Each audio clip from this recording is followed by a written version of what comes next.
Sometimes few words more or less, but doesn't matter. It's main part of the text is the same thing.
In the northwest land of Odiana, in the heart of a lotus flower, endowed with the most marvelous attainments, you are renowned as the lotus form, surrounded by many hosts of Dakinis. Following in your footsteps, I pray to you, come inspire me with your blessings. Guru Padma Siddhi. And the second one is Manjushri prayer. That's we mixed this morning. Okay, we have only the red part. Lama dangomba jesun jambe yonla janza gongge lo do dim danda nyada nanda raza shinye dange shin suje yije dagale wanze kanda sube zonrai mare mantoya dangai jisrewe dozo gala buje darze yala chuje yandenzo drodare jeroi nyomoy nilon leje jador drunze jing mare nuze dungare nyagoi jingi junze rarana dune dajen sajuen darzoi yuden hanzoi jerse toko jutai jutai juni jende talo nuze jambe yandu.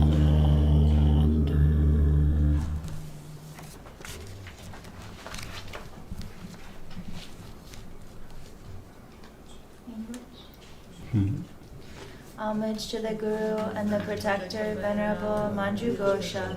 Your wisdom is brilliant and pure like the sun, free from the clouds of the two obscurations. You perceive the whole of reality exactly as it is, and so hold the book of transcendental wisdom at your heart.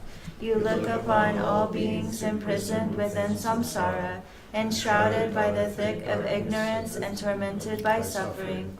With the love of a mother for her only child, your enlightened speech, endowed with 60 melodious tones, like the thundering roar of a dragon, awakens us from the sleep of destructive emotions and frees us from the chains of karma. Dispelling the darkness of ignorance, you wield the sword of wisdom to cut through all of our suffering. Pure from the very beginning, you have reached the end of the 10 bhumis and perfected all enlightened qualities, foremost of the Buddha's heirs. Your body is adorned with 112 marks of enlightenment. To Manjushri, the gentle voice, I prostrate and pray. Dispel the darkness from my mind. Om Arabadana, Om Arabadana, Om Arabadana, Om Arabadana.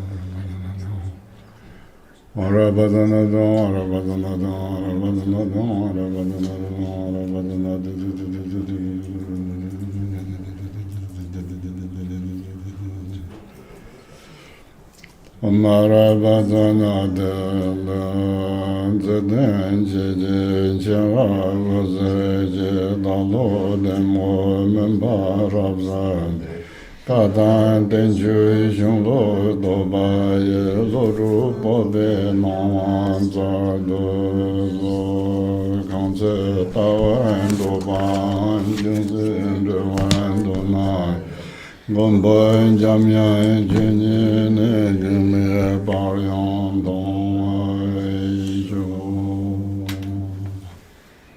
With all of your kindness and love, let your wisdom shining light clear the darkness of my ignorance once and for all. Grant me, I pray, the intelligence, the brilliance to understand the scriptures, the words of the Buddha and works of the masters. And whenever I wish to look upon you or ask of you anything at all, Lord and Protector Manjushri, let me see you without any hindrance. Okay, you can see people who are more familiar with Manjushri mantra, a mantra that recited for practice. You can see Manjushri mantras Om Arabhatanati. What's the difference between other deities' mantras and particularly these Manjushri mantra? Om Mani Padme Hum, often we call 6 syllable, and sometimes often called as add Shri to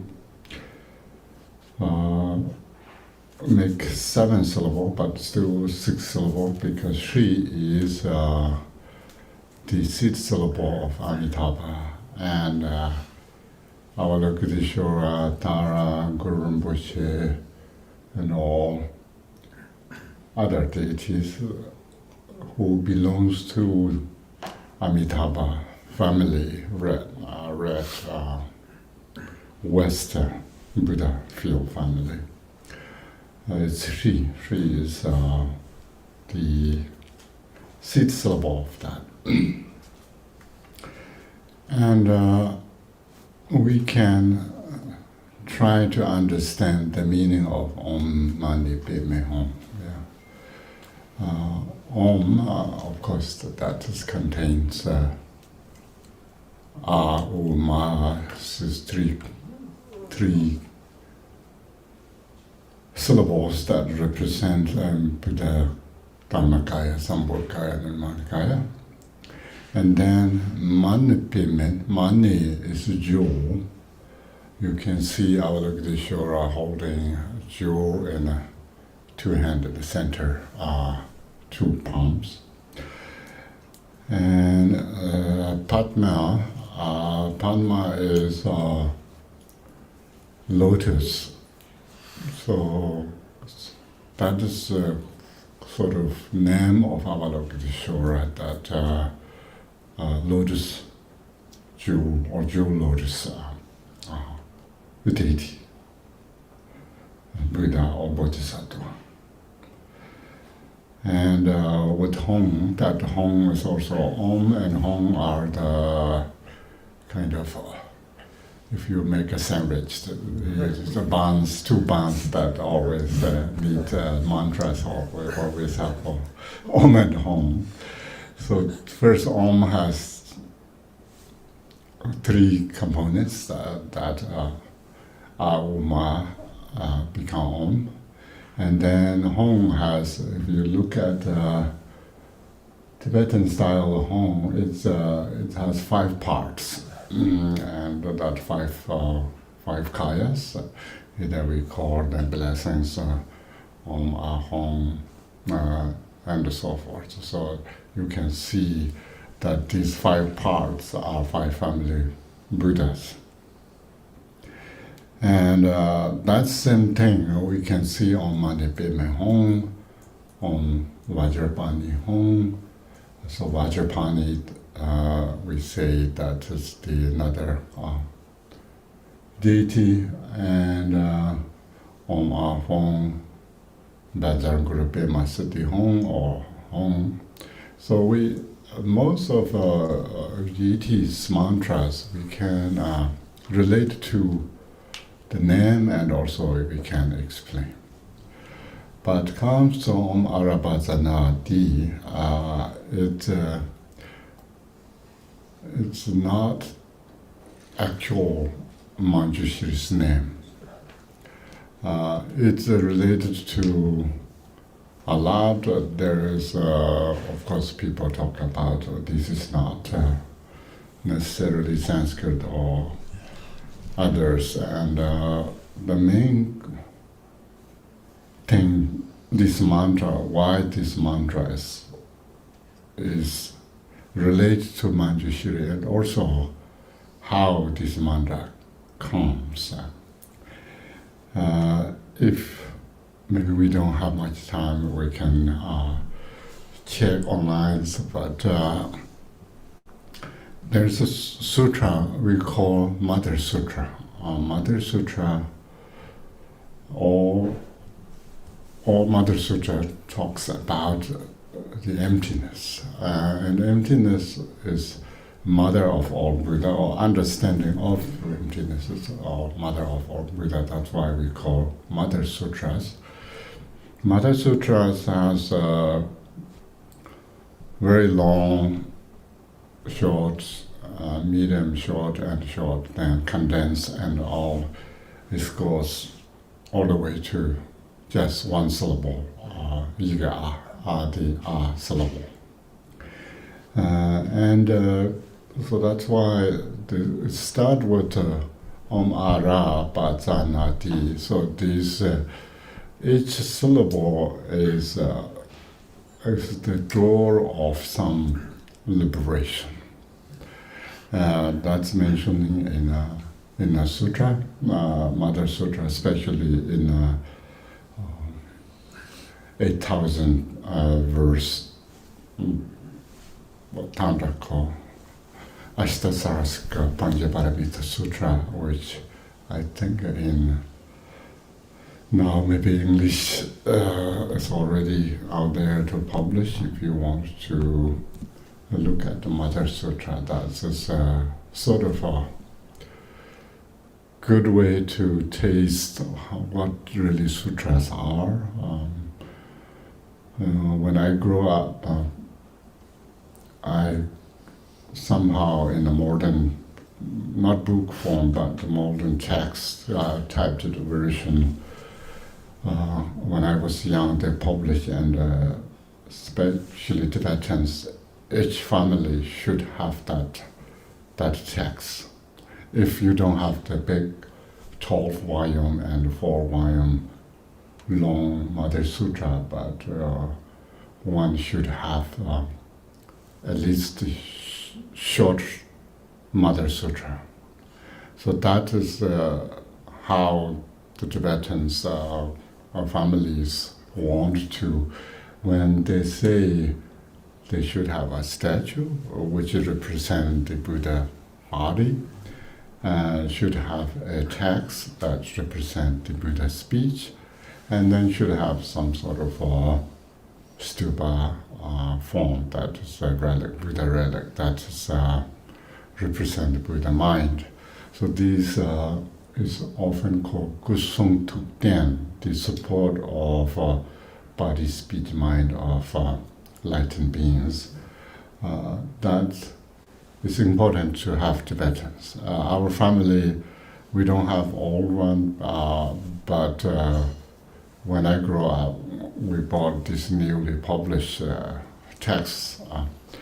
And then when I ever have time, I just read again and again. It's a big volume. It takes a few days to finish, or maybe a week if you don't have much time. But people can read in one day. But it's quite long text.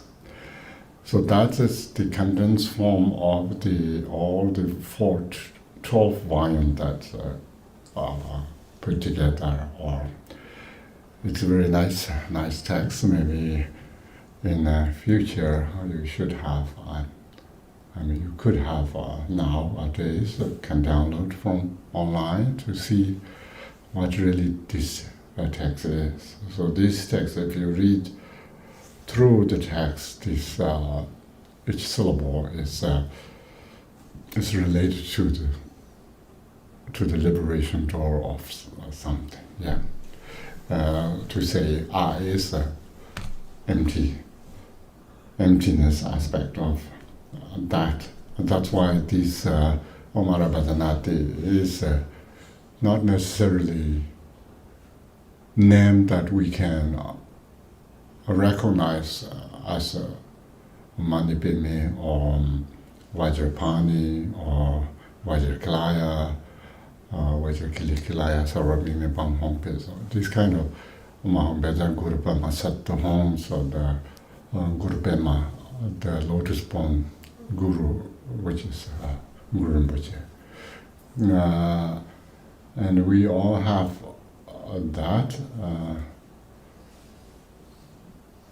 So that's why this mantra is not directly or easily to trace Manjushri's name, rather than the actual meaning of this, how this mantra is profound and the message, and also related to the Panchaparamita Sutras, the Perfection Wisdom Sutras that we talk about, particularly this 8,000 verses sutra.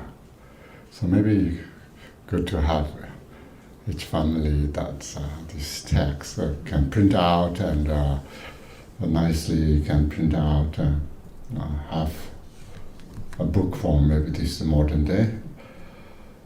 And then, of course, if you want to daily practice, the Diamond Sutra is condensed from that, and the Heart Sutra is even further, and then Gati Gati Parangati Parasamgati Bodhiya Soha, that is the Sanskrit mantra, and then really condensed form is Ah. So whether the Tibetan or Sanskrit Akshara is we call letter or sound, or the syllable is not a visual form. Visual form is a representation of the Akshara. And the actual sound or letter is not, how to say, actual sound is called Akshara, which is more like immutable and changeable. And so that's why the A is, of course, source of the syllables. Syllables comes out from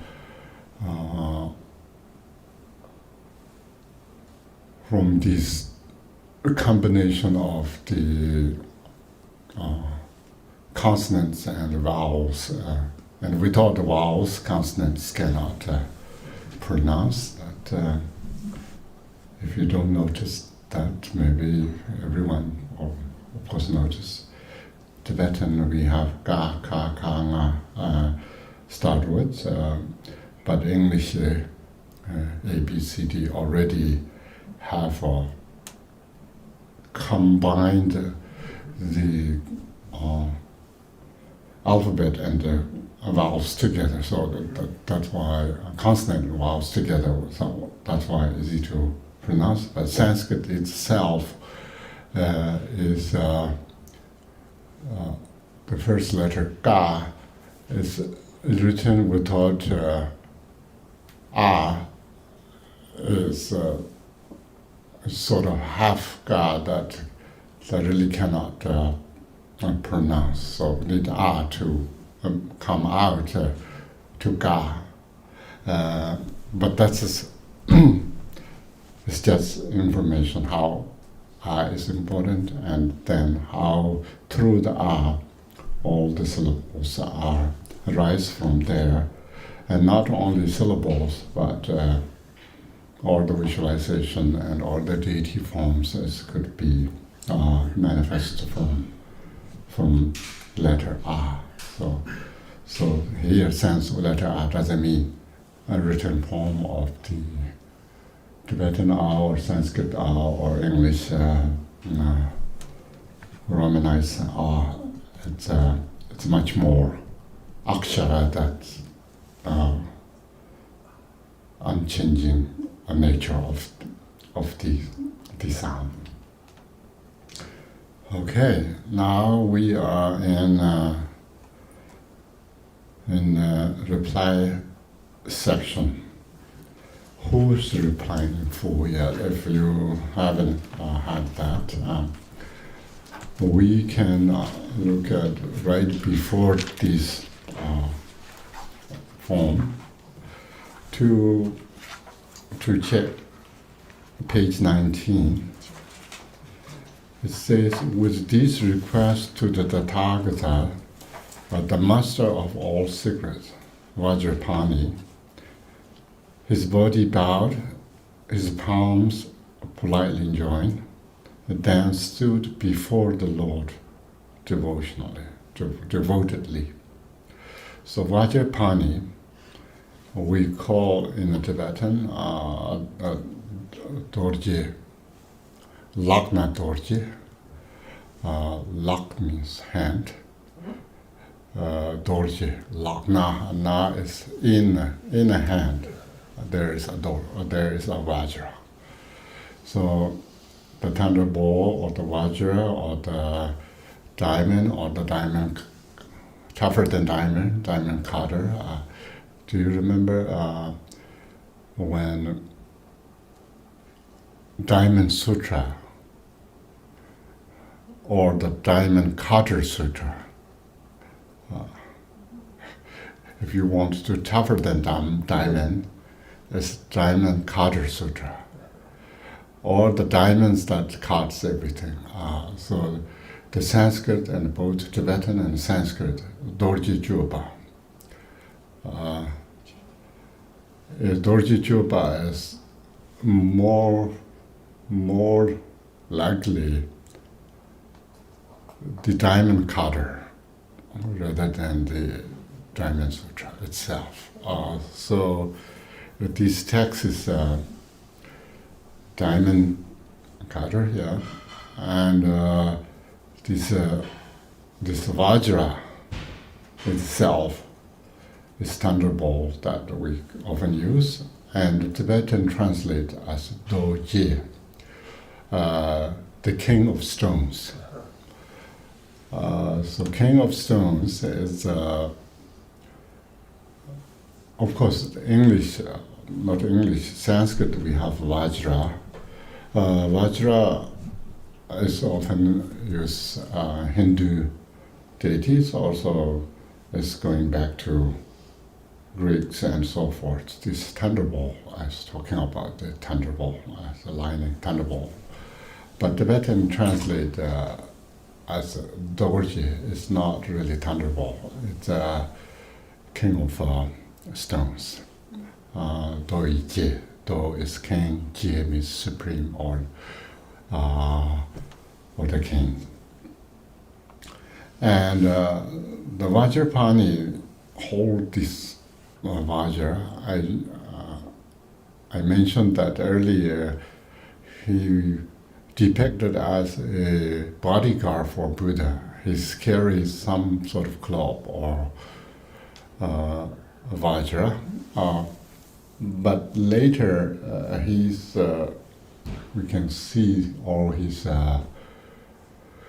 pictures or the statues have this Vajra form. He's holding this, Well, that's represented the thunderbolt or the king of stones, the Taphis. And when we call tikpas, yanas, or the vehicles, when we divided or categorize vehicles in the Buddhist teachings, the secret mantrayana teaching is called Vajrayana. So Vajra, the diamond vehicle, or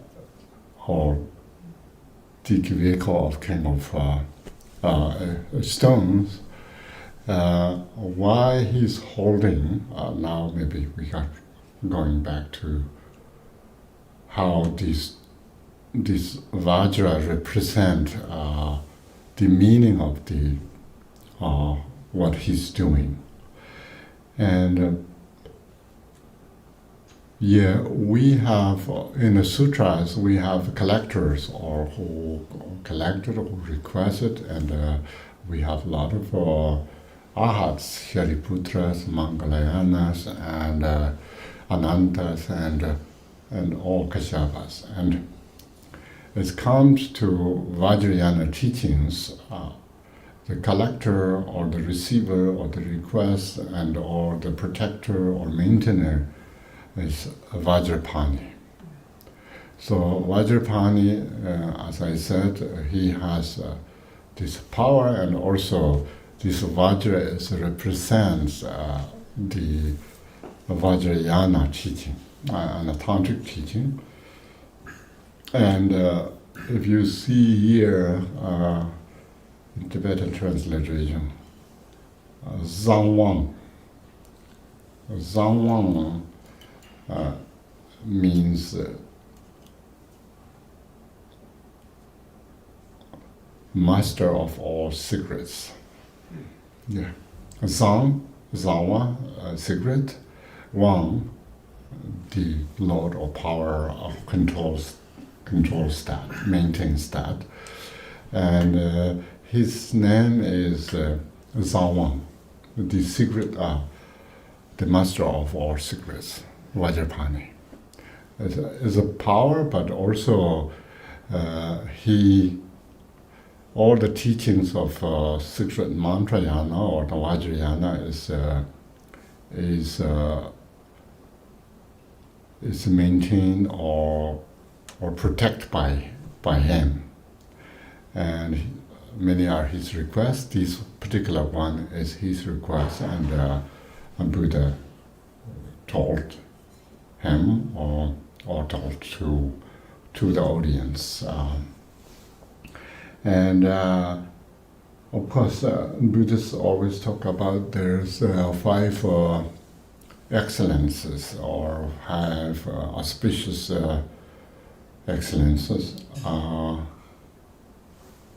There should have a teacher, and there should have a student, there should have a teaching, there should have a place, and there should have a time.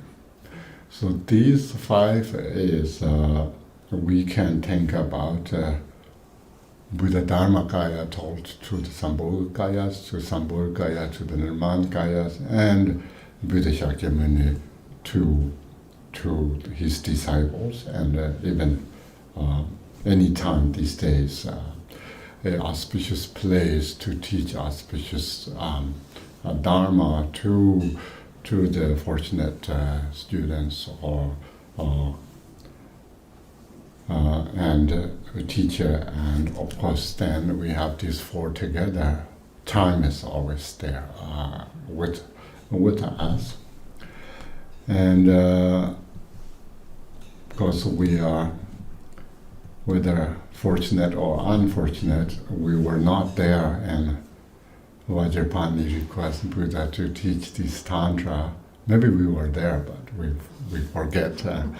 But we are here to gathering again, and it's always tantric teachings are sort of pure motivation, and we should not ourselves underestimate ourselves that I'm the teacher or you're the listener. We all are in an auspicious place. Like Vajrapani has his Jianglo Jian and his Pure Land, or any Pure Land we can imagine. And teacher and students, all the Buddhas and Bodhisattvas, and the Dharma itself, of course, the same, and the time as well. And that is our attitude toward the Dharma. And in the Nyingtik tradition, Longchen Nyingtik tradition, Jigme Lingpa's termas we have. Deishik Nyingbun Rawa Yong La Cham, Dana Nomi Sinchen Kang Yang Me. So Buddha nature pervades all sentient beings. There is no one is not suitable for the teaching. So we don't need to worry about that. And one thing what we can proud of to hear Longchen Nyingtik tradition that in the Rinzinduba kind of prostration part you can look at Sa Ni Rang La Rang Ni Sa Rang Yung Du Vi Jing Kwa Tu Song Long Tu Manjushri Tender Dai Chang Sa. So deity is me, means I'm the deity. So who prostrates whom? But in the auspicious independence, I make gestures to prostrate. So these are important. If you look at really, if you deeply want to understand the text, the meaning, how to practice, is important to look at the sadhanas and familiarize sadhana to practice. Sadhana is a condensed form that how to familiarize the meanings of all the teachings that are what we have. And then, of course, we can look at the texts like these to see step by step to familiarize. And mainly the chanting practice in the Tibetan we call Tsik Ji Tun Chan. We need to do the chanting that the words that carry the meaning that we need to relate to. As I said, Jiang Bao means useful, gentle kind of softness with glorious wisdom. As when we look, chant and think about that, then it conveys a lot of meanings, and that carries the whole understanding of the studies that what we done. Of course, whenever I say something, I'm not saying you do only this or that, but there's three wisdoms that is very important. Some people say don't need to study. Some people say don't need to practice. But these all are related to, because first we need to. There's three wisdoms that talk about the wisdom of study, the wisdom of pondering or the contemplation, and the wisdom of meditation. So these have reason that we call three wisdoms rather than there's only one wisdom that you can gain through only meditation or only study. Having said that, now we have the actual text. So that's Vajrapani. He requests, and you all know Tathagatas, yeah, Tathagatas. He requests to Tathagata. Why we call Tathagatas? Of course, in the sutras, sometimes we call Tathagata, sometimes we call Buddha and Shakyamuni, and so forth. But Tathagata is Tibetan translated Tishin Shikpa. Tishin Shikpa, one who went as it is, Tathagata. Gata is the gone, Tata is such, gone to the suchness. And that why we need to call Buddha such name, because the Tathagata, we have, of course, the Sanskrit you can see in the between Tata and Gata, there is a long R. Either Agata or Gata. Agata means come, to come. Gata means to go, yeah, gone or can. So whatever you like, Buddha wants to come in such way, suchness, or gone in suchness. So it could be both. That's why in English sometimes we could lose these meanings. It's not only gone, but also include as calm. Yeah. And Tibetan has Shikpa. Shikpa is honorific term to a person, to go or to come, or both. So Sanskrit has that, and Tibetan has that. But English, we need to choose either gone or come, but it could be both. Some people choose goneness. Some people like gone, some people like calm. So it's up to you, yeah? That's one thing. And then we have Tibetan here. Tene jomden shaja do zobe zonje boni jo nije shane jason wa rinshin yombra jonze jikten zomboy nanje jen duji janam durze ba sanje nam jing son son yombra shirben zomden. So now here, how Buddha Shakyamuni he approached to the his audience due to the requirement from the Vajrapani, and then say, and so the blessed one, Lord Shakyamuni. I think everyone knows blessed one. I don't know in English what does that really mean. And Tibetan, we have, in Sanskrit we have Bhagavan. Yeah, Bhagavan. It's English often translated as blessed one. I think it's if you know the meaning, it's good. If not, then it's a little bit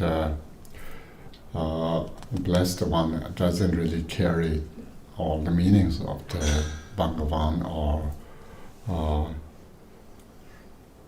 Jumden De. Usually Tibetan we have Jumden De. You can see Tene Jumden. So Jumden has Bhagavan in Tibetan translate Jumden De. That's 3 syllables. Jom, Dan, De. Jom, as we said, the two obscurations are pure, that is Jam. And the Tibetan Jom means destroy or subdue. We call Drajumba, our hearts we call Drajumba, whole destroyers. So this Jom is same verb that one who conquer all the foes. Foes are, we are not talking about out there, but here probably you can see in the second syllable, second lines, second verse that there's 4 maras. Could be destroyed at 4 maras, or destroy the darkness, 2 obscurations. And then we have Dan. Dan means possess, endowed with more. We see in Manjushri in Jambal. Jam, something removed, that's why it's gentle and youthful and softness. And Bal as glorious, that possess. So here it's same thing. Jom is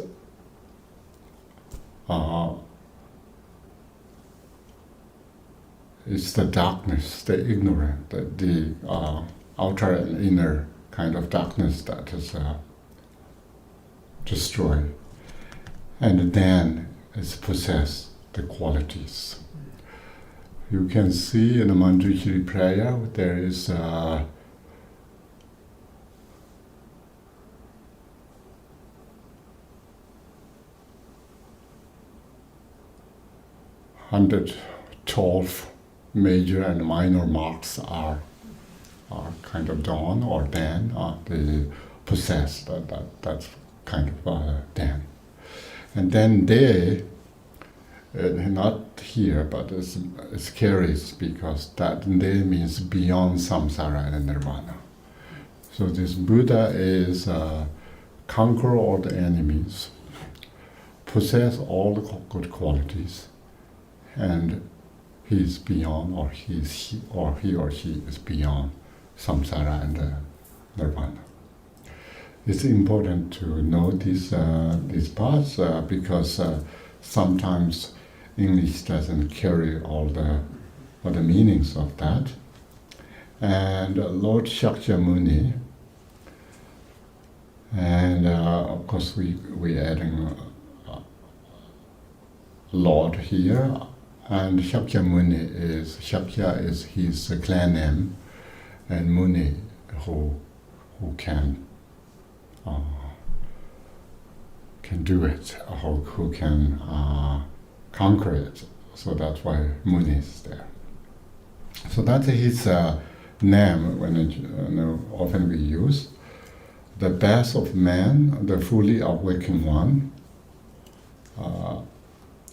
extended from his mouth, his handsome tongue, okay? A tongue unmatched in both its breadth and length. Do you call handsome tongue? Maybe only Buddhas. I don't know. It's Tibetan has just good, but yeah. In Tibetan, it just means good. Oh, okay. Can you open your mouth? Do you have handsome? Only the doctor wants to look at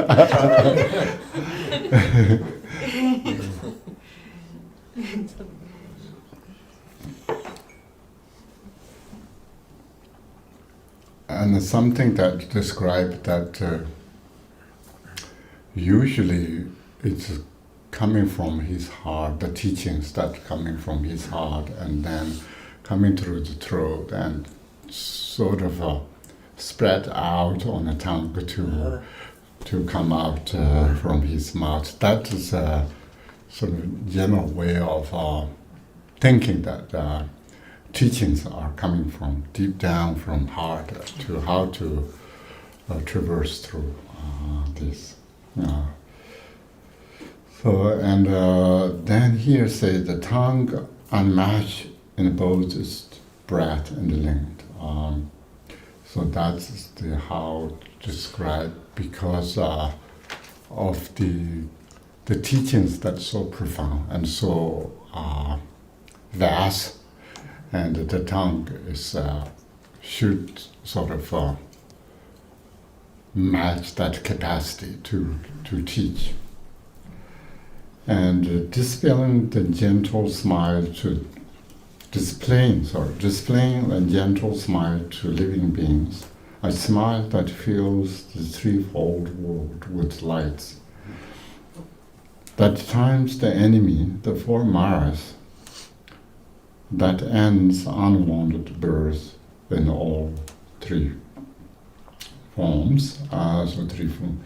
Maybe we can talk about all living beings and three forms. These are talking about the similar thing. And these, so his tongue, the light or the kind of fill out the whole world, that the lights of the energy to teach. And then we often see these four maras. Four maras are, of course, when we do practitioners, is more often that is spelled out that there's four maras. Usually there's Tokchi du, Tongme du, Garudo, Tonyemye du, Teonyemye du, Tok. So there's Tokchi du, the maras that impeded maras that we talk about. My hand cannot go through the physical materials. That is called the mara of impediment. It's we are trapped in the samsara, and even strangely, we are trapped. Our mind is trapped in our body is trapped in a physical realm. And then, if we just think about fire, water, wind, earth, and so forth, if their forces are overwhelmed, then we are in a bad situation. So these are the mara of impediment. And then Tokme, unimpeded maras of our mind thinking. It's often our mind is in a body, but thinking is wild, so it's not impeded. Yeah, it doesn't block our thinking. So that is the Tome do unimpeded maras. And then Garudu. Garudu is more you have emotions that goes wild, and that is called the Garudu. I think we could say the mara of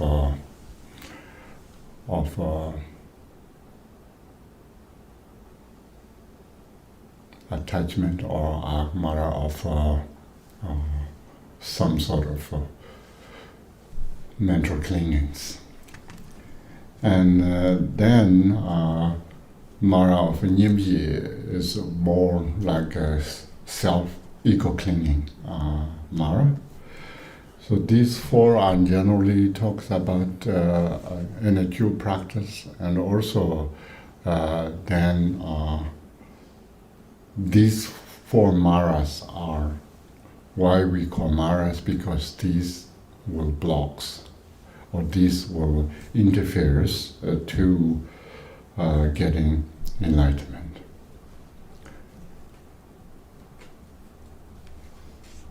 So that's kind of the Maras we are talking about.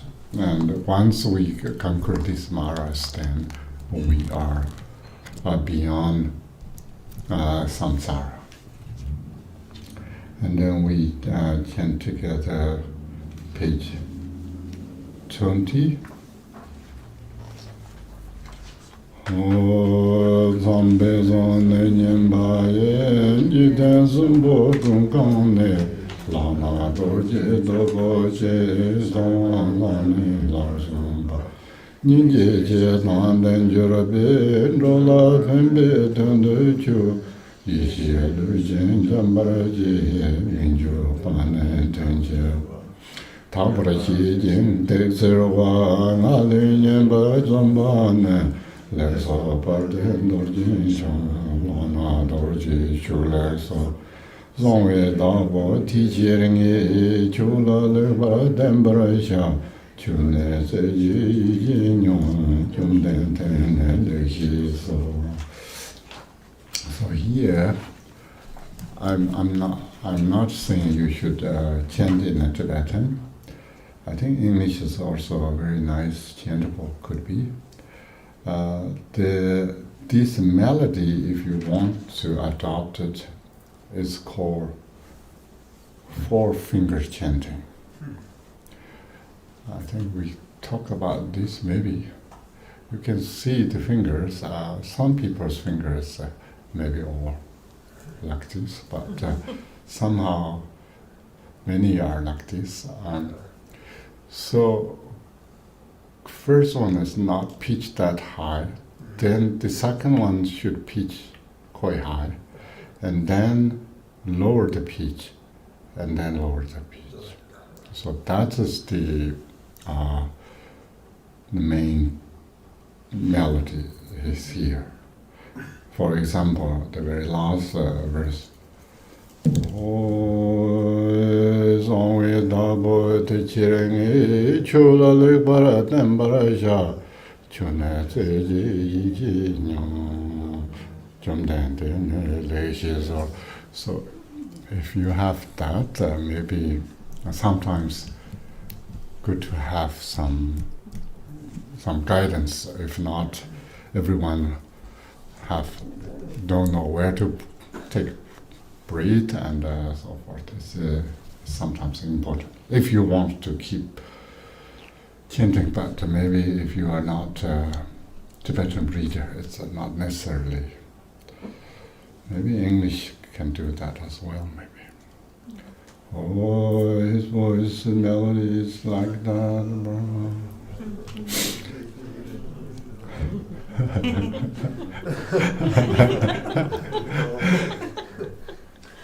So I hear his voice melodies like that of Brahma, completely feeling all the triple words that what we say through this his voice. Reply as follows to the Lord of Secret. So here you can see the Lord of Secret, Vajrapani, and to the Vajrapani, strongest of the strong.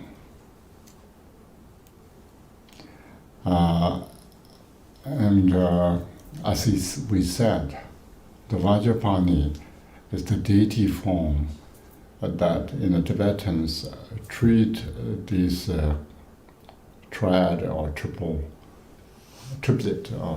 or deities. But if you go to Tibet, you see all the tablets has these three deities together. most of them Avalokiteshvara center, Manjushri and Manjushri in the right, Vajrapani left, or Vajrapani right, or Manjushri left. So this setting is all over in the Tibetan called Riksum Gompo. And there's Tibetans also has a history of the kings that emanates Avalokiteshvara, Manjushri, and Vajrapani as well. And of course, the reincarnation lamas also either reincarnation of Manjushri or Vajrapani or Avalokiteshvara. So these are also important part. And then Buddha replied this. That's you abounding in supreme compassion and aiming to assist of all living beings are willing and prepared to hear from me this evil calling, purifying chanting. So here directly replies that the Vajrapani is the great compassionate one, who has great compassion, yeah? And who has motivation of request these two benefiting all beings. He's not just requesting that I want to understand and I want power, so that's why it's learning, or not that why he's not just learning, but he's learning, want to learn, or Buddha want to teach to sentient beings to understand and benefit them. And what the actual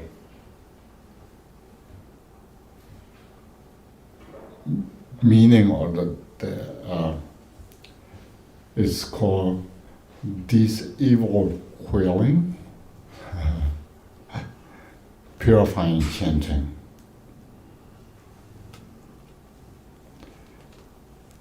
That's interesting.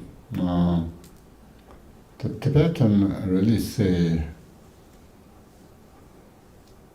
this great meaning of chanting names of Manjushri, who is the embodiment of wisdom. A little bit different? Oh, so. I think it's meant to be, it's coming. It's coming, yeah, the next verse. Okay, then it's a little bit jumping here. They're making kind of more sense, I guess. So here, anyway, this evil quailing and purifying chanting, the chanting of the names, to filled with the meaning of the Manjushri's embodiment of wisdom. So that is the subject of teaching, yeah?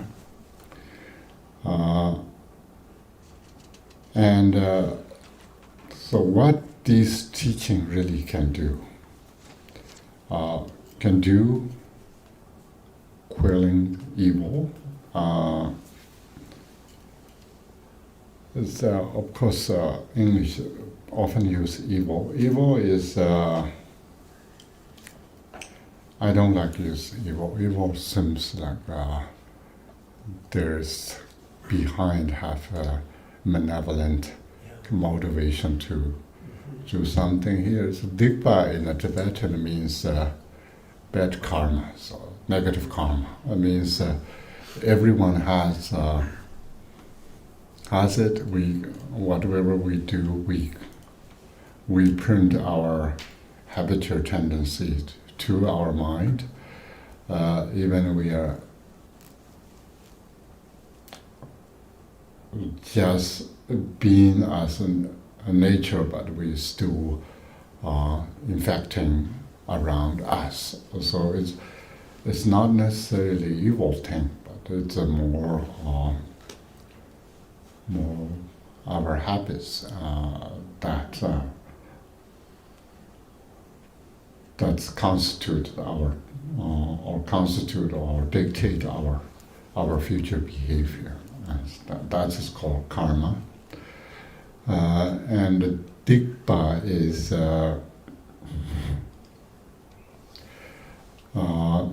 Dikpa is Geva and Dikpa, virtue and non-virtue. So this is talking about non-virtue. So non-virtue that purifies and cleanses the non-virtue things. So that's how that can be because of the chanting of the Manjushri names. It can purify that. And we can need to read these together, yeah? This evil quelling, purifying chanting, the chanting of names, so filled with the meanings of the Manjushri's embodiment of wisdom.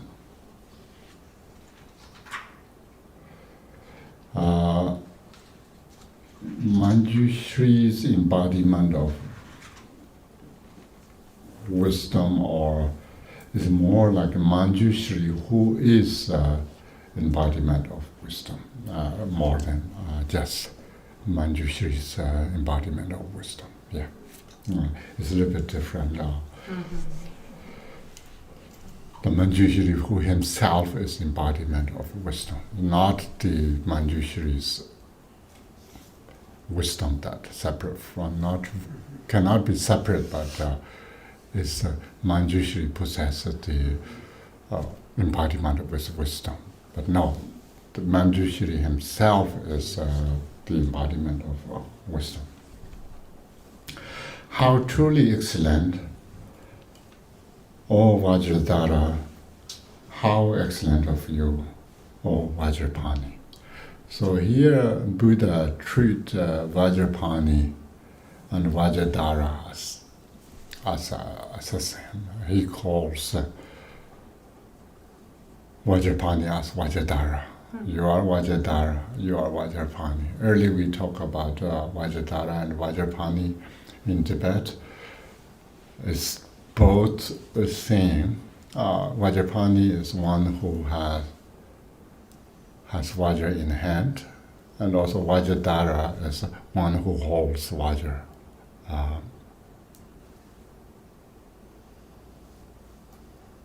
So both, and here is treating us as the same, different way of thing.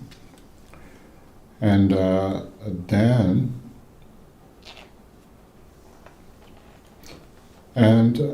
so I show a master of all secrets, the Vajrapani.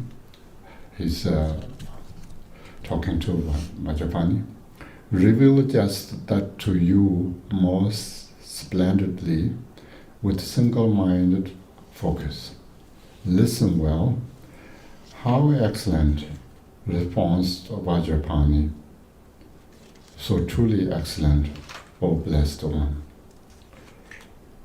And here is two dialogue back and forth here. And Buddha was saying, yes, I'm going to teach you this, and you sort of listen carefully, one-pointed mind. So that is often used in sutras and tantras that when Buddha teach this thing with single-minded focus, listen well. So that is the important part because the listening or studying part is part of the Buddhist Buddhist practice. And you see there's Dharma teachings or practice or what we do activity is called two purposes. For sentient beings or for the teachings. For the teachings that request to, whenever get teachings, need a single-minded focus and need to listen in a one-pointed mind, one-pointedly, as that is important. And then the Vajrapani replies that so truly excellent or blessed one is Bhagavan, the Jumdende, he replied. And the next one, of course, again remind us again, everyone can. Left hand is better, I think. Meant to be this way, not this way. But doesn't matter where to you start. O tene jom den sha ja do zang ri chen tam je tang zang ri non kyong ri sam la na nam ba se jik ten de be re jik ten no ye ri chen tang cha ja chen bu ren cho tang ren chen zu du ri che ri se ne. So you can see. Then you can take a breath, because after breath, the next lines are not easy to capture very high pitch. So it takes time to pitch up, and then slow down, because you need to prepare to next 4 lines are coming. Yeah. So everything has purpose, and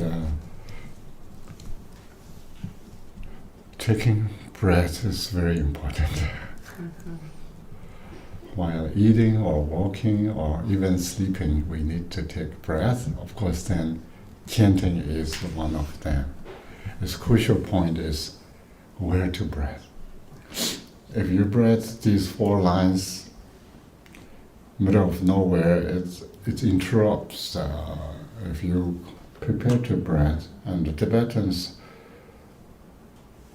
maybe everyone here one day will become Umdi, but you are already Umdi here, so it's good to have. When Tibetan chant 4 lines, the last line, they almost just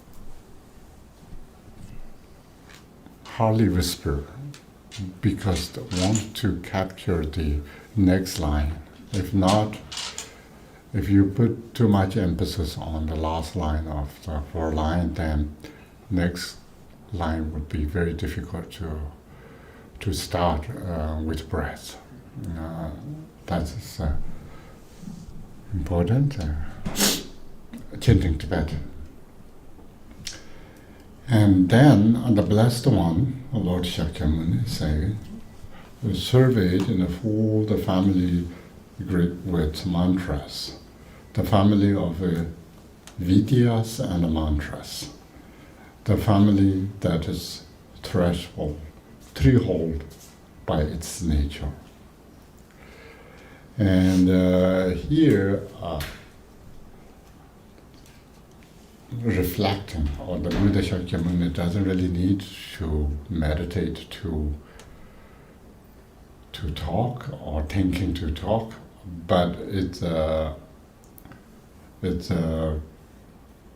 we are ordinary beings. How Buddha interacts with his students, so it seems to sometimes Buddha goes to samadhi and then come up, or samadhi through blessing to others to teach, like Heart Sutra.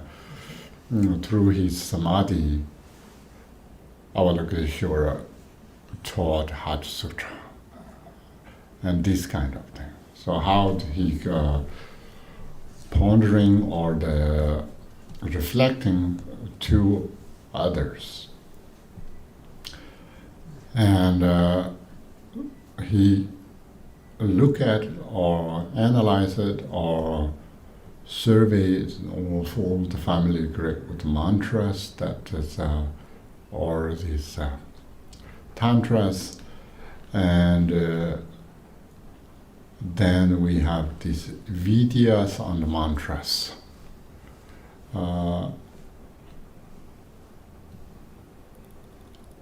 The mantras are, here we call vidyas and mantras, but vidya mantras, more like Tibetan is more like vidya mantras, means ringok. The mantras has categories. Categories when we talk about dharanis.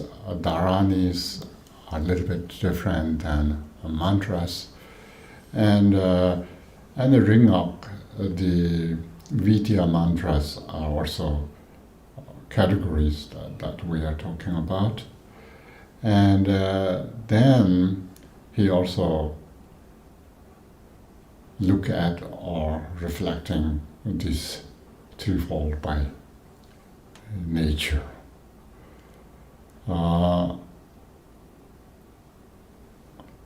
And these categories we just simplify to think about these Greek mantras, and the Greek mantras with divide Veda mantras and so forth. He look all the teachings of Tantra together, and also here the family of and beyond the world if we often use, and then the family greatly in brightening the world, Jiktenong Hirikchen, and the foremost family of Mahamudra.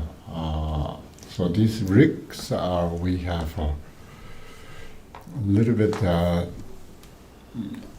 of course, translate whether we call family or lineage or group or type of category. So this family means it's not necessarily talking about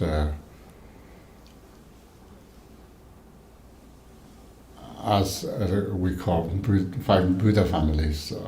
So that is a more kind of there's a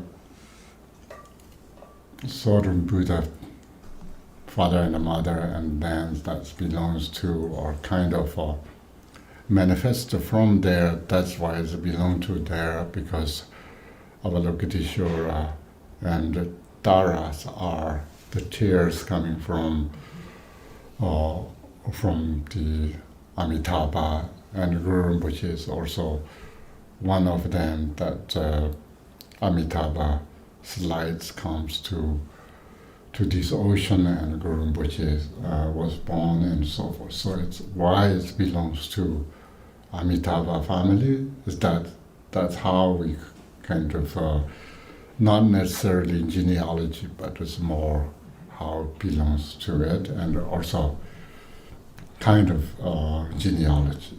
But here is more like the groups, how these parts belongs to what, these parts belong to what, and these we don't need to go detailed, but all these categories or these groups, whether we are talking about the teachings or the mantras or the dharanis or anything that related to that teaching.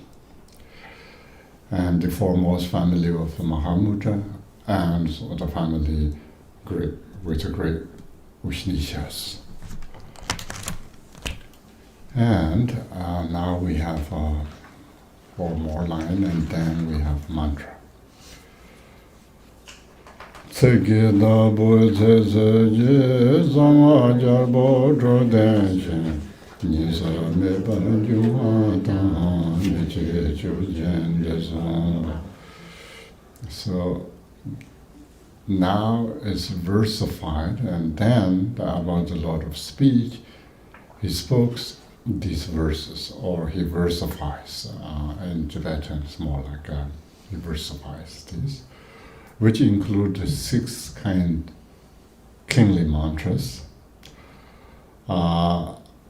which manifest from non-duality, and which bears the quality of non-rising. So 2 things here is very important to know. We talked about earlier youth body of Manjushri. Why is youth? There's 2 things involved in aging. One is birth, second is death. So anything that involves birth and death, that somehow needs to age between that. And without aging and without death, or without birth and without death, then aging doesn't apply to that category. And that's why youth is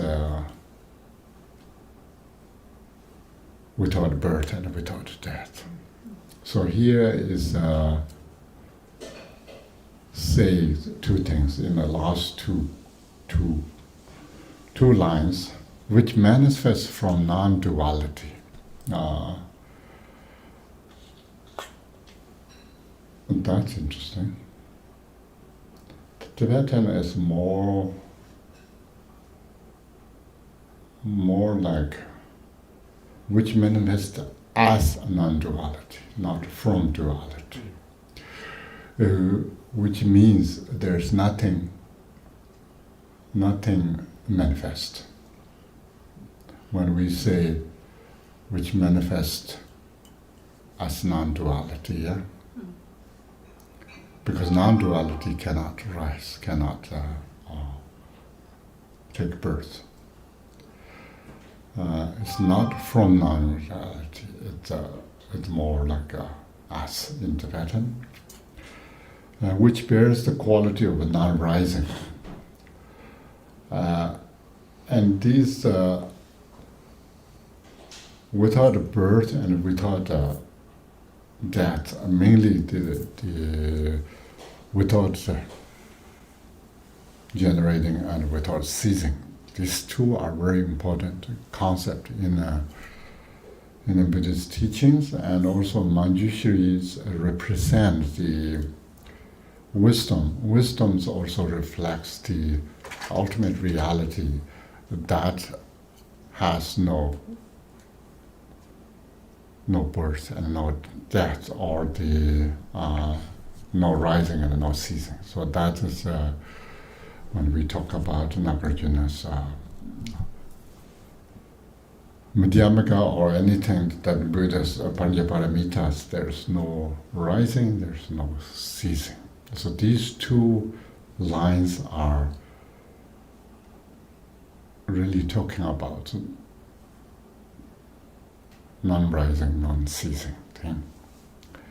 And manifest as non-duality, and it has quality of non-rising.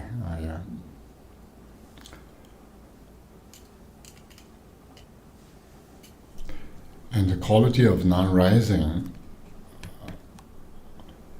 is saying there's no rising, there's no ceasing. So you can see here. That's maybe sometimes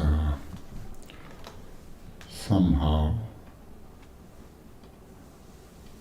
from is a little bit far from Tibetan, but could be Sanskrit. We don't know.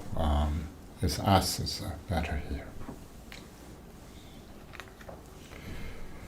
And I think I sort of take promise that we take a break soon. And if you have questions, we do a few of them and then come back, refill your coffee, and then we really need to go into this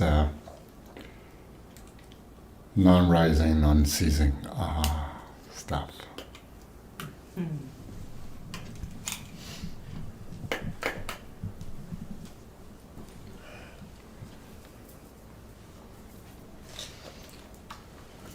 Will we also go into the 6 kingly mantras? What does that mean?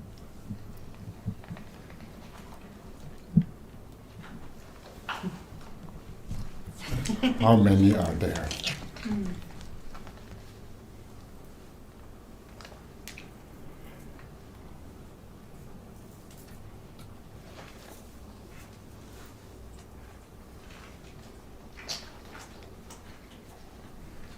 There is seems 7 categories here. And about this condensed form of that, the actual mantra itself is reflecting that Sanghajar Potukten. It possesses the 6 kings of the mantras. So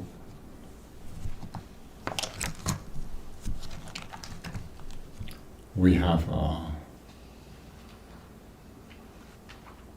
that in a condensed form of in this mantra.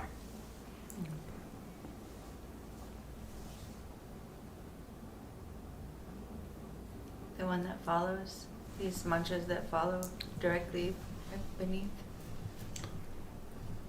Yeah, it's a mantra that that contains constitute or has carries these 6 kings of the Sangha, the secret mantras.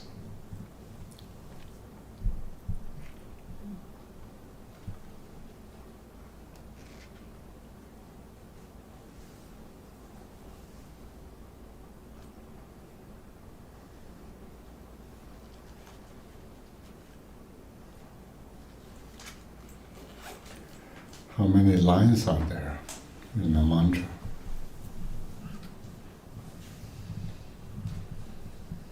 You said is how long is the mantra? No, how many lines? How many lines of which mantra? In any The mantra? coming mantra. In Tibetan, there's 5, and yours and ours. It's looking. Let's see, 1, 2, 3, 4, 5, 6, 7, 8. 8 in Tibetan and The first lines are more 8. like Yes. vowels, Sanskrit vowels.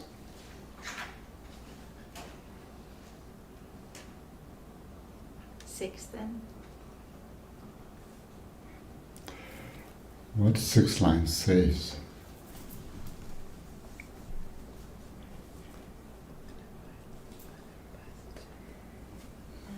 Wisdom, something, Buddha. I don't know what they mean. You have to explain to us. Okay. Dukkha, ignorance. Yeah, we can learn that these days it's easy to, if you don't know the Sanskrit mantras, we can decode from AI. Yeah. There's a good tool that called Dharma Mitra. If you feed in these forms, it will come out the translation. But one reason that they didn't translate this have one reason. If you, as I said, this last line is Arapatsanaya Nama. This Nama, name of this thing, this one is Arapatsa. Arapatsa, we cannot really translate.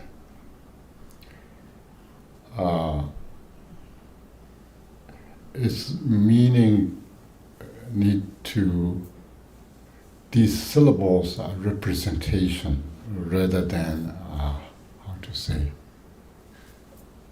directly giving meaning. So it's knowing Arapatsa na. So these 5 syllables are, each one's carry the further meaning rather than, we cannot just translate substitute by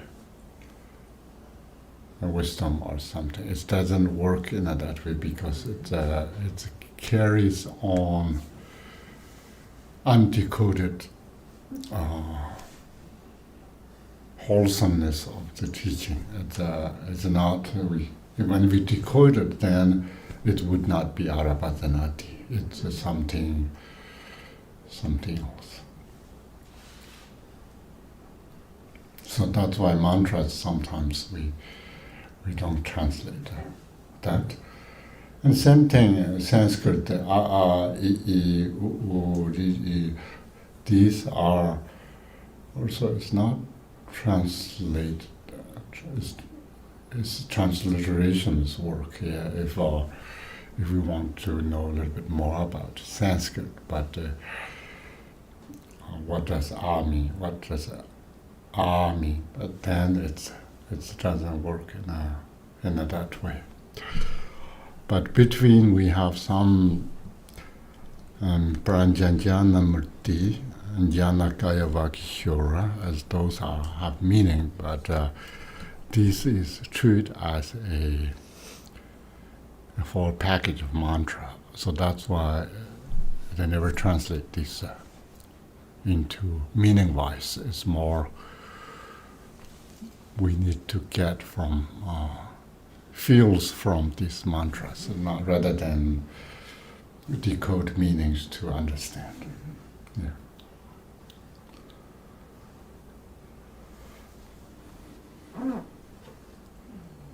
But the purpose of these letters A, I, I, U, is to purify speech? Yes, it's Sanskrit base mantras are, and each vowels and syllables that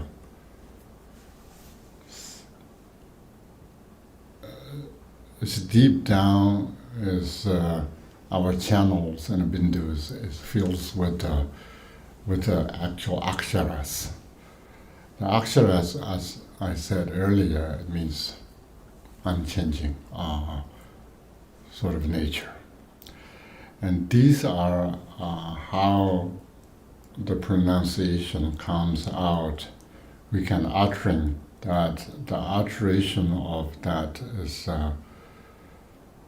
these can withdraw, they represent that kind of alteration, but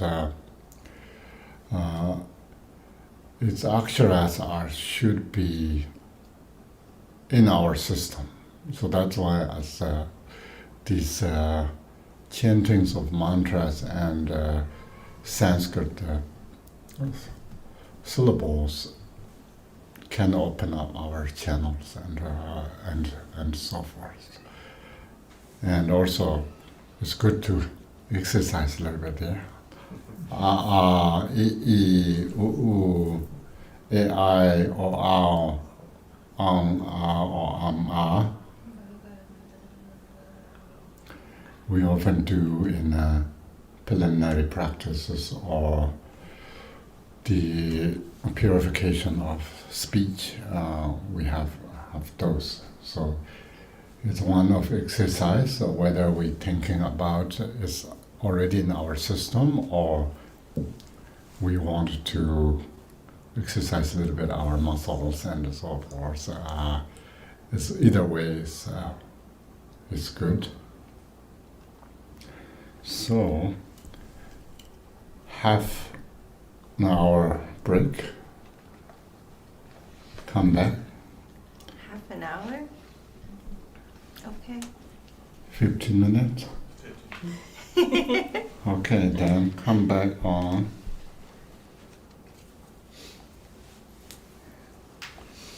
Or 20? Is that? How about in between? 20 minutes? Okay. Yes. Okay. Yeah. 45. 3:30, 45. Okay. Thank you, Kamiko. Mm-hmm.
how large? How what? The camera takes how far? It's zoomed in on you, but I can change it. Oh.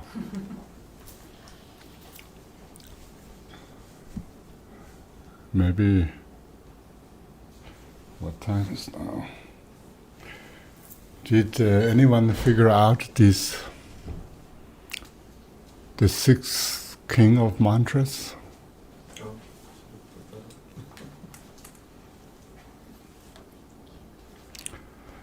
There's just clue.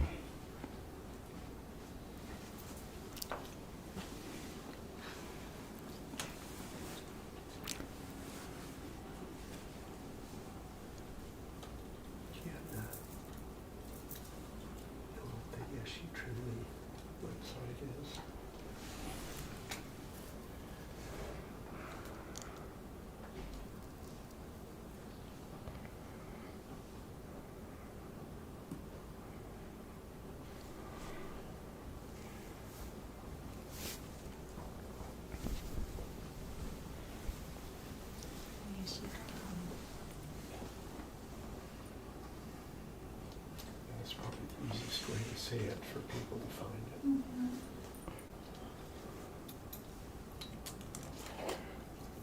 Okay, I think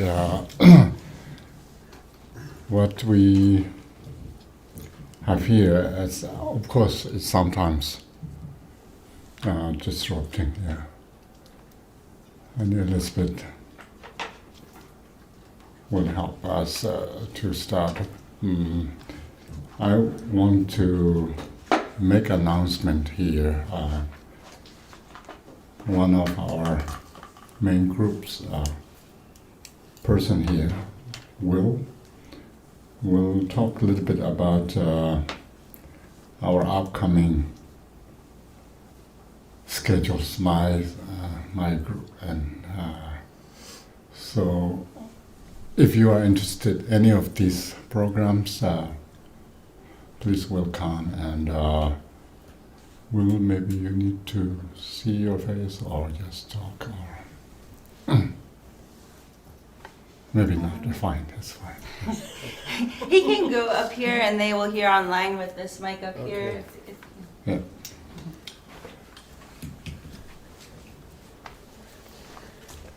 Thank you. So, Khenpo Yeshe will be is starting a 5-year Dzogchen program, and the first meeting of that group will be this December in Montreal.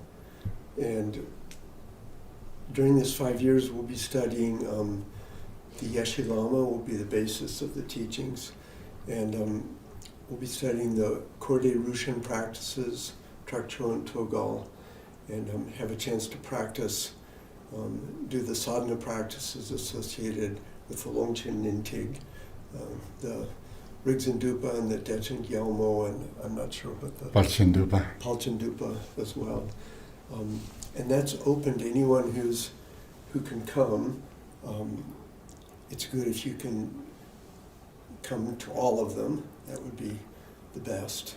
And also this fall, in October, Khenpo Rinpoche will be starting teachings on the 9th chapter of the Bodhicharyavatara, the chapter on emptiness, because that's so crucial to understanding Dzogchen. So by getting that background understanding, that will tie in with the 5-year Dzogchen program. So that will be starting in October.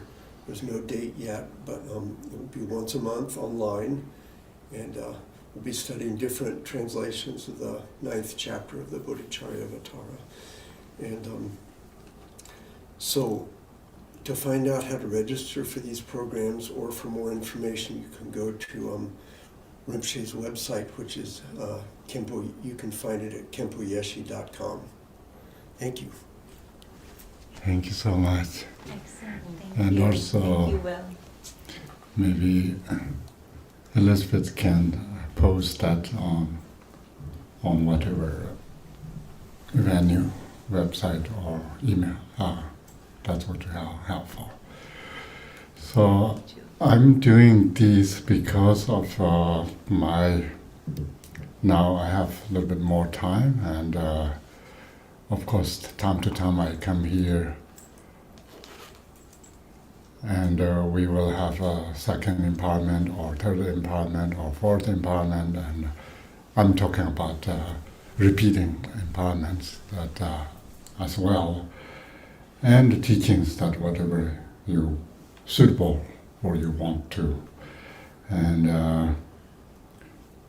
I think that will happen due to Elizabeth's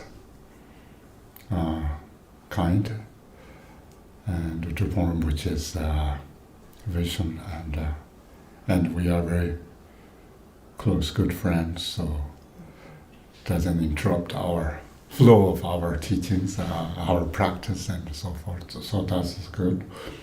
And now you know, if you have chance, search my website, or maybe here it's already there. The timing and the logistics and what teaching and empowerment contains or should be there. So I'm just using here Will to announce that, because he's involving this project quite a while already, and participating. That is important. And so 6 syllable or 6 syllables all over, yeah. Omani Bimehong is 6 syllable. What else? There's a very obvious one. There's another one, Dzogchen one. Yeah, Aha Sama. Exactly. So that is the 6 kings of the mantra, Om Vakishwarimo, or Arabhajanadi. So all have 6. Sometimes we send 6 syllables, and people often think Om Mani Padme Hum, but it's not. There's a lot of 6 syllables, and also Dzogchen, very famous 6 syllables, Aha Samaha, yeah. That's Garchen, which is very beginning, that his all small booklets has all those 6 syllables and printing. That treat as a doctoral liberation from wearing, and also Tondor liberation from seeing, through seeing. Okay, then the actual mantra is, we don't really go through these, just this time we treat as a mantra to chant.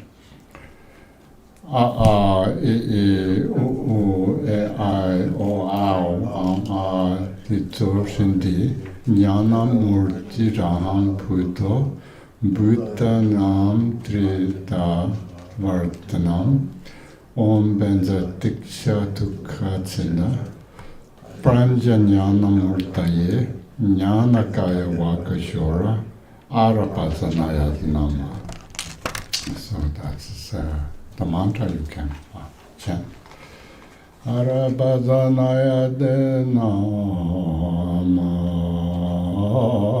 And Dara Sanje Jundande Zobe Sanje Alechum. Ane Yendu Kujinjo Tongjen Yige Tambai. Kone shungwa jewa me tsedo joba pawante joba kunji kyunji jo tsegun rato zarwaji joba chenpo ndo chache simchen tangji kawarji joba chenpo shetongche nyomo kunji chache Choba Jembo Demo Che Demo Lode Demo Se Chowa Chenpo Chowa Che, Chowa Chenpo Chowa Che. I think due to our convenience, we maybe just read page by page. That's not necessarily break, nature break, but it's just help us to keep going and so forth. Here is, of course, a very important teaching message, and also we should understand that Arapata Nadi, or Arapata, Arapata Nadi, whether adding Om or not, A is the main syllable of the Om Arapata Nadi. And here we can see now, clearer why is important. And so, he's the blessed one. The Buddha awaked fully.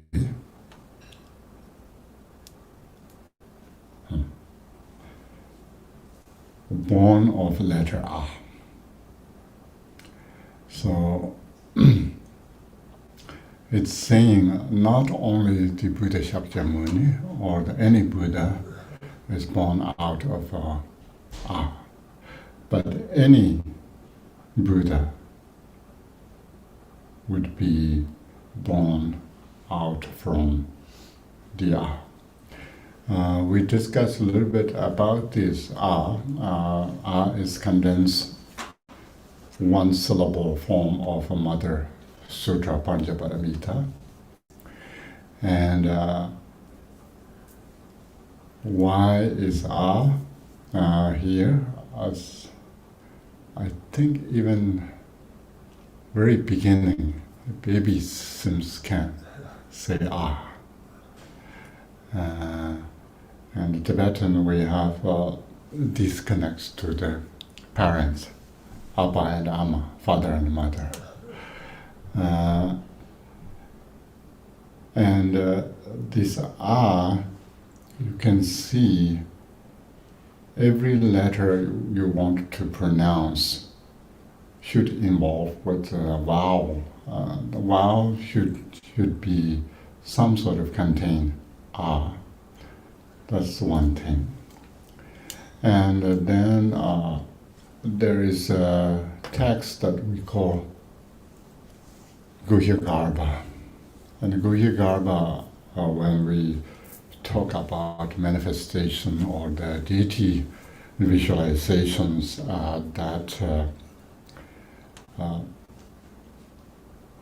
so through the white Ah, then this multiple Ahs radiating, manifesting, and then all the minor or the small Ahs are radiating and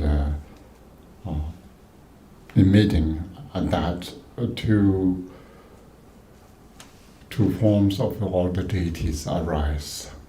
And as I said, is here. We look like when we see, look like a draw to represent the sound A or the nature of Akshara, that's but that's a sort of visualization what we see. The actual A is an unchangeable letter Akshara that is here is saying he is the letter.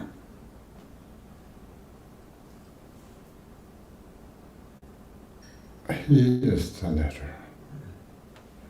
Interesting. The Tibetan doesn't seem he in here. And also, it seems unnecessary. The foremost phoneme, that the kind of sound or whatever. How do you say this? Phoneme. Phoneme? Phoneme. Phoneme? What does that mean? Just a sound. Sound itself. It's difficult to say what sound is unchanging sound. Yeah, we uttered that sounds already changed and already compounded, already a lot of things involved around. But it's deep down when we talk about the channels and bindus with aksharas or the letters or the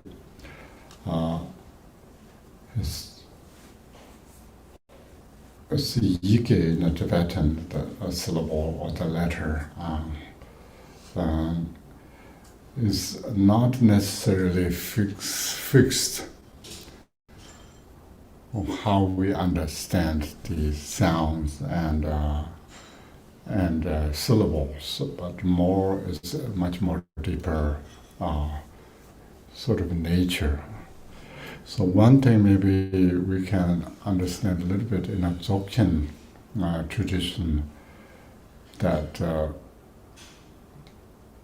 the teachings of the Dzogchen itself, most Nyingtic teachings, as a resound from the nature. It's not, no one taught it and no one really created, but it's a nature manifestation. And here's more something like that. This I is source, but everything, the cause of the, when we will see it, I is the cause of all the alterations or the speech. And also you can see here, this is this supreme kind of letter which has kind of profound meaning, great profound meaning. Supreme most syllable with the meaning great. So that is our way of how much we want to accept and so forth. What does that really mean? The meaning, so far I can't just sing. It's great.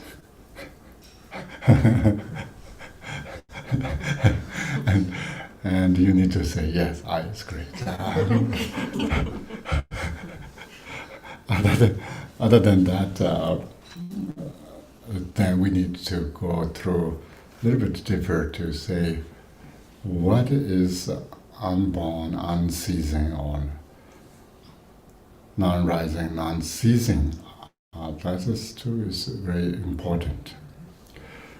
And here the second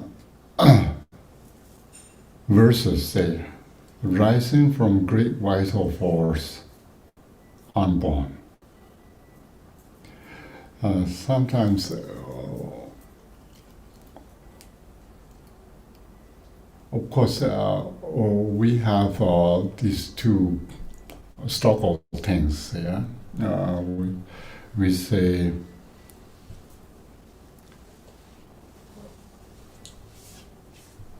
to be born or birth means exist, something, and then unborn means either it's there, never change, or never be there.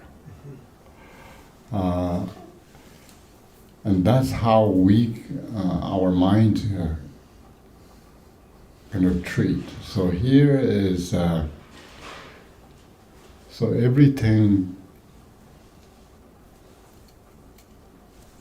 come from are or never be born.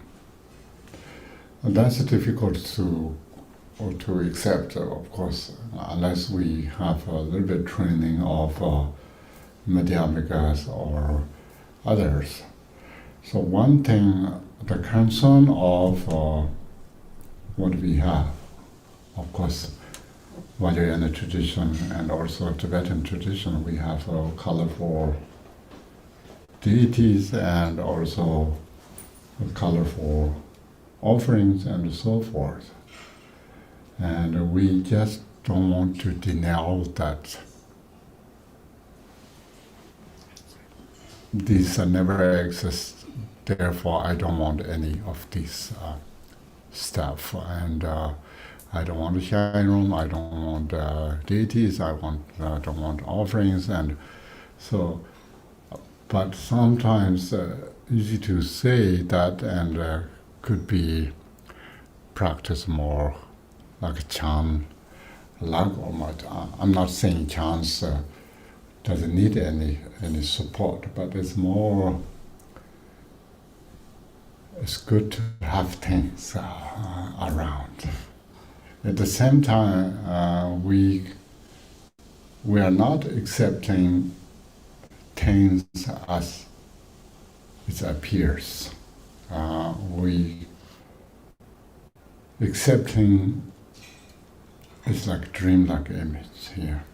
So that these two are, of course, in a struggle harmoniously comes in our mind. It's very, very difficult, and we often do visualize deities very detailed as much as possible. At the same time, it's just like a mirage, just like a image on a mirror and so forth. So these two are sort of too rigid thinking, but we can soften them to bring together that it's not as rigid as what we think. Everything can appear, but it's at the same time there is no actual core essence. Yeah. So if we can bring together, then this first line, arising from great vital force. I'm not sure that great vital force is necessary. It's arising from there or that, the syllable a, yet it's unborn. So unborn part is very important because once we know, birth is very important for everyone. We mainly, everything's rely on birth. Farmers rely on crops that need to birth. And families, animals, all rely on the generation to generation. Yeah. Its birth is really important. So that's why if we somehow we can reduce that attachment is a great deal, because birth is everything for humans or non-humans, and every existing things we are relying on birth. Once the troubled down or we know there's no birth, then supposedly attachment would be reduced, and that's why even seemingly it appears manifest at the same time, they were never born. So if we have that kind of attitude in a practice, that's what's called either realization or the recognition or the understanding of that. Sometimes maybe that understanding arises from meditation, sometimes understanding from study and listening, whichever that may be. It's important to have. We need to deal with both, because one thing is not good enough. If we attach to the deity to offering as best as possible, to attach to the city, and then we believe in the deity kind of inherently exist and so forth. It's not that achievable, and also it's difficult to get rid of all obstacles. At the same time, we need to understand there is nothing exists, but until we get there, we need to practice.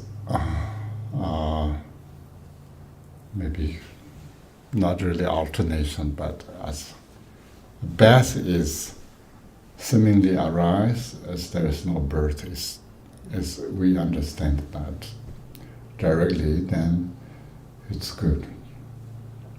Without this understanding or accepting, then is a further practice of the Mahamudra or Dzogchen, even in the generation stage or completion stage of deity yoga or the deity practice. It's difficult to achieve because it's not how much effort you can put, it's more how much balance you can make. So that is an important part of the everyone when we practice. And then, so this syllable is the supreme letter, but it's saying beyond expression based on a word and speech. So it's now become inexpressible. Why is inexpressible? Because is unborn nature of phenomena. It's more dharmata than phenomena. The foremost cause of every form of speech, often any teachings or my teachings that either Chunyingzo or other texts, we always discuss this ground, Dzogchen ground. Dzogchen ground, that's the basis of all, but nothing straight from the ground, which means never, nothing arise from ground. These unexpressible or beyond expression based on words and speech, the foremost cause of every form of speech. So sometimes our mind is kind of linear thinking that after this come that, and this is cause of every speech. So my speech must rise from these and eyes must be exist and so forth. We can logically can trace in that way, but here you can see there is not contradictory, but it's a paradoxical thinkings putting together to destroy our assumption or our belief that we are fixated on whether it exists or not, or others. At the same time, there is no expressions based on words or speech, but this is also a foremost cause of every form of speech. And the shining forth of every kind of language. So one way of saying this nature has nothing to do with language and speech. At the same time, it's the cause of everything. It cannot be cause. Yeah. Cause has now I'm a little bit maybe Madhyamaka thing. Cause means, according to Madhyamikas, cause means is rely on parts. Even we talk about the mind stream, the past mind is cause for the present mind is cause for future mind, then these three minds are related, sort of cause and the condition, and also the result, chain of continuity. But it is the nature or reality, it cannot cause anything, because in order to cause, then it needs to be arise and halts, and also it needs to contact to the either material objects or the objects. The reality cannot be function as a cause.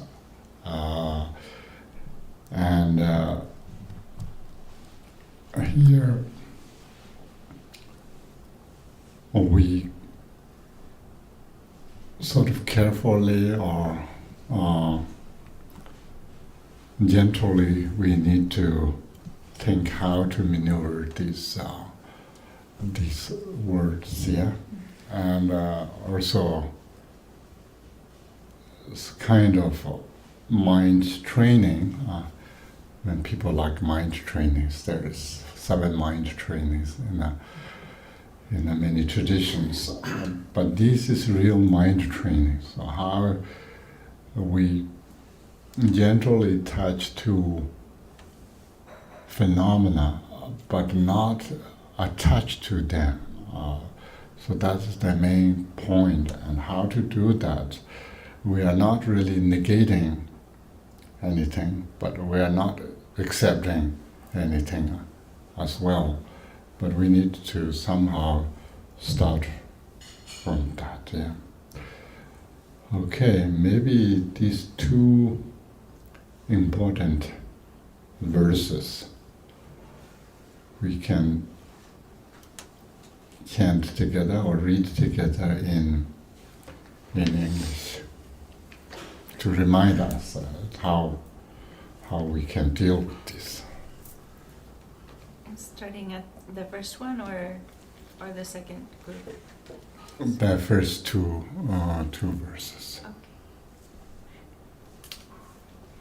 And so he is the blessed one, the Buddha, awake and fully born of the letter A.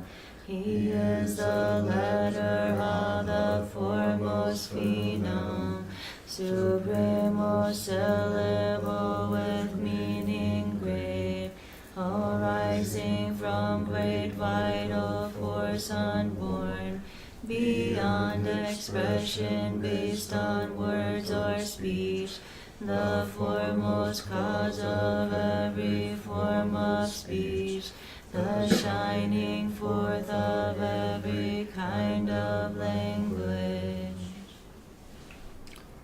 Yeah, if you don't have much time to can't practice this, but this kind of main message of this text is condensed here. So now we see how this text is greatly kind of carry the deeper meaning of it. And next few verses that describing is more very interesting way to triggering our mind. And for example, maybe right before go into these lines, so the Buddhist teachings are of course all about helping beings. The sentient beings' minds are of course different, understand differently, and especially it's what kind of teacher you meet or run into is also important. That is related to your karma. It's not someone's putting you in a difficult situation or unfortunate situation, but it's really want to blame, then our karma itself is good to blame. So there's so many teachings, and even Buddha Vachana, now translated in English, it's called 84,000. So 84,000 is based on Tibetan's canon. We have Ganjur and Danger. Ganjur is Ga, the Buddha's own speech, teaching. That translated in Tibetan is called Ganjur. Of course, Chinese as well, but Chinese doesn't include many tantric teachings. And there's probably more than that, but it's due to our mind. We need to summarize.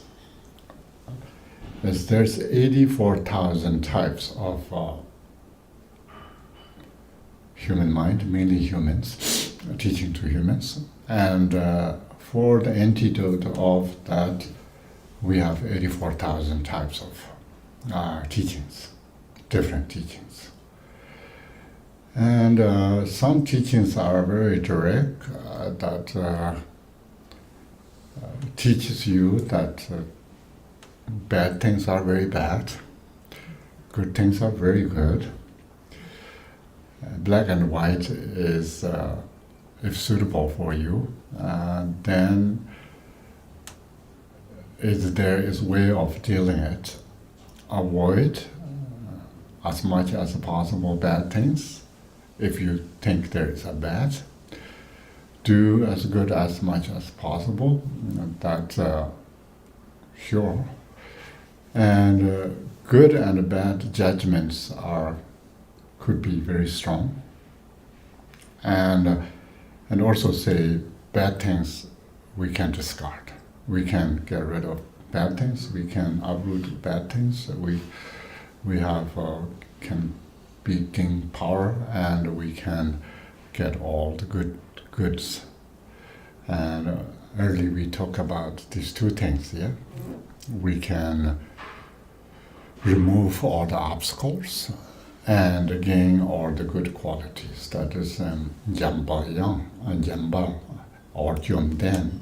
So these two are Jom, destroy all bad things and possess all good things. Then, or you become a smooth, gentle softness from if you abandon all the bad things, and you can be glorious, positive one, you do all good things.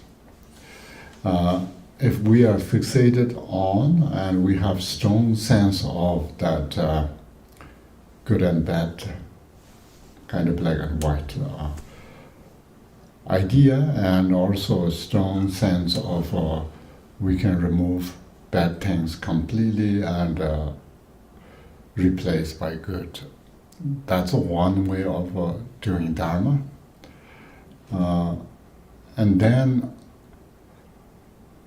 Mahayanas come and a little bit, yes, there's good and bad, but good and bad are our perception, how we treat good and bad.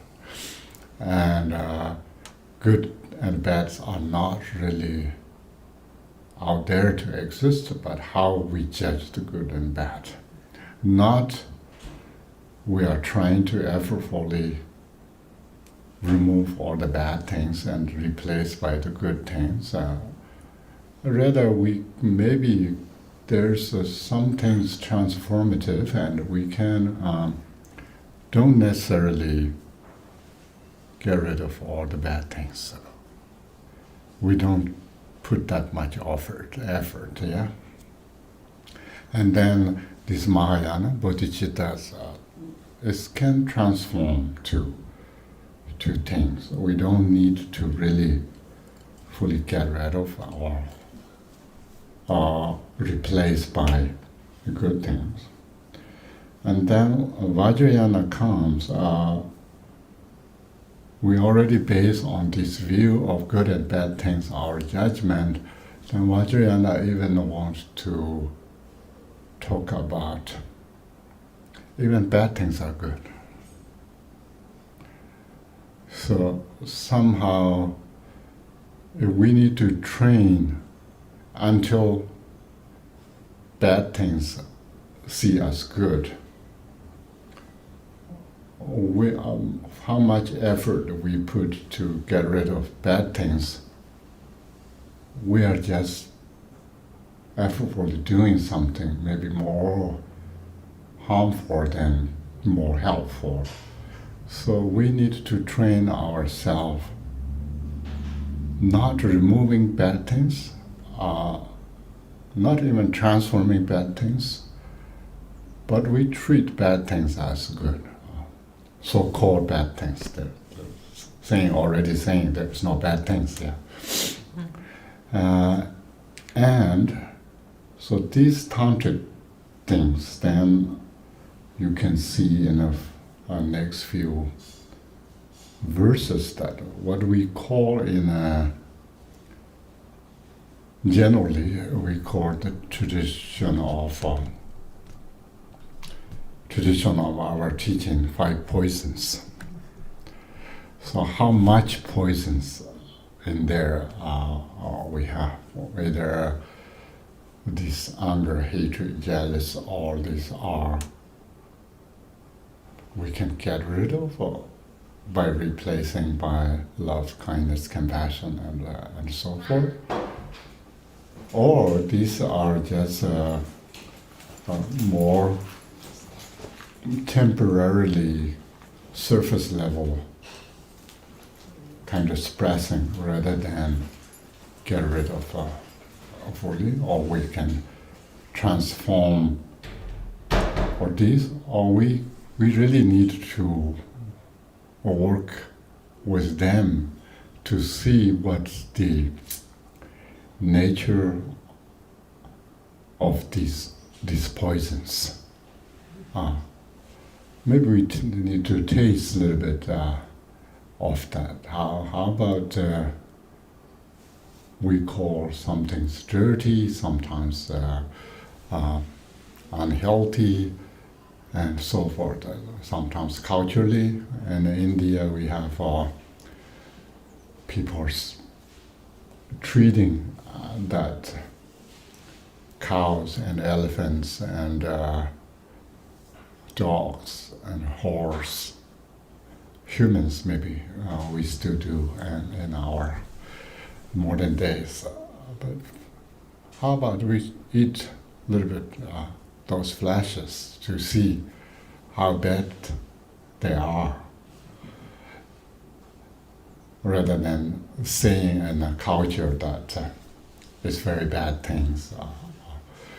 And maybe then we can even go a little bit further that I think I can say that here. urines and feces and blood and menstruance, and so all kind of we try a little bit to see how bad they are and so forth. And that is involving in the Vajrayana, and that's so every aspect can find wisdom, enlightenment, a waking substance in every aspect of it. Yeah. So same thing. We humans think cancers are bad things. The cancer cells are just not good or bad. It's just how the cancer cells grow in their own way. So we judge that is bad thing. So that's similar in that way to how to understand. And then we even can go further, Dzogchen stuff, saying that why the hatred or anger is represent the mirror-like wisdom. Or these two qualities are even very close, because mirror-like wisdom has this vividness of the reflection of the phenomena, can rise in this nature of wisdom. At the same time, when people got very angry or something, objects or something, it's become very vivid, as a very concentrated, very sharp focus. So maybe but think about that. There is a way, not only highway and my way, but there is many ways to practice.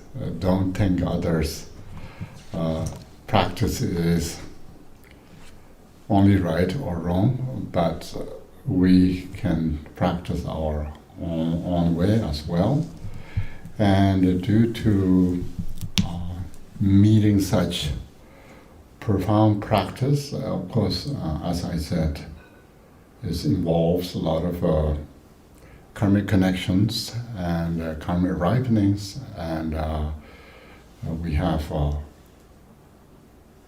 ourself. We can think that we have great teachings and great masters. And why I'm saying this, because it's important to know there is something that we maybe don't want to miss in this life. And my root gurus are, I already mentioned, Garchen Rinpoche and Gurchen Rinpoche are very open, and especially Garchen Rinpoche often ask me to share Dzogchen teachings. That's why sometimes he personally send me to other groups, but sometimes he send me some person to me, and I hear many Dzogchen teachings already. So, and that's where it's not only my kind of small mind idea, but it's bigger. My gurus kind of pointing out that it's better to hear in this particular time. So that's why I think it's more benefit. If knowing it is important, because many of us don't know where to start and what to practice and what are there. So, as I said, in the end of this maybe session, we do short practice, and that has tremendous blessing, and also very, very beautiful chanting that we can make offerings. We can make offerings of Rakta, Amrita, Balinta. I'm kidding, I'm using Sanskrit. Rakta means blood, and Balinta means supposedly meat, torma, and Amrita means the ambrosias. Nectar. Nectars, yeah, nectars. Ambrosia, yes. Yeah. Mhm. And we can hold butter lamps and so forth. So that's maybe important. Called Narakomsha. Maybe we do that.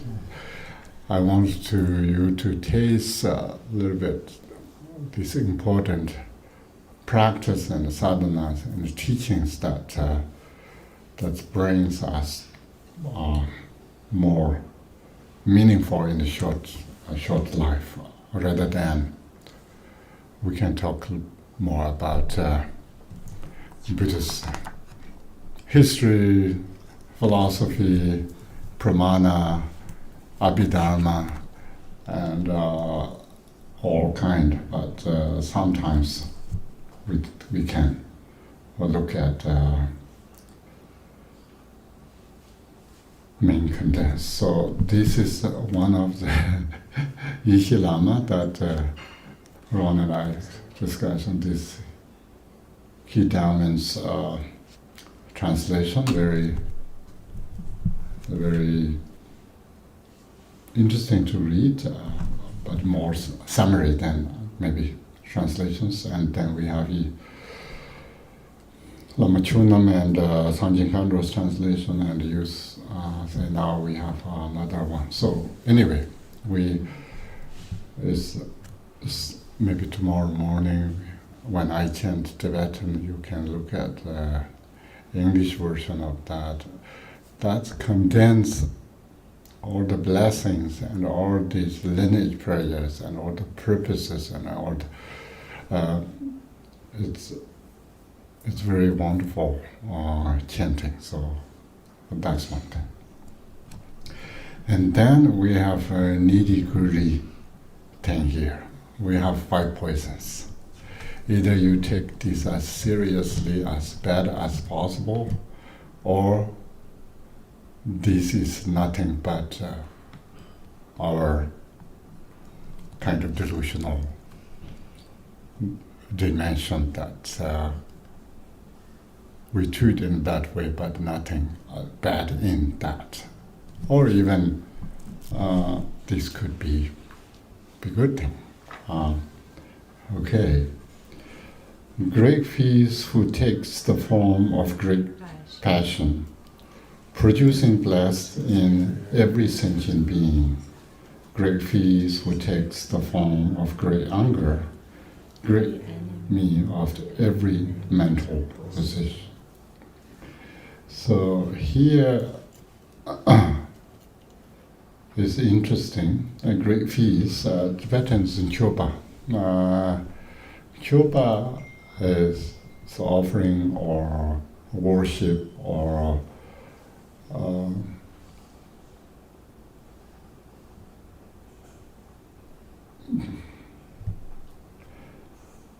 and either way we can take that way. And when we use, of course, Buddhists, we say the ego is most targeted in the Buddhist teachings, and the ego is need to get rid of, and ego clinging is the most source of the ignorance. But then sometimes they use great ego, which means beyond ego, and great self means beyond self.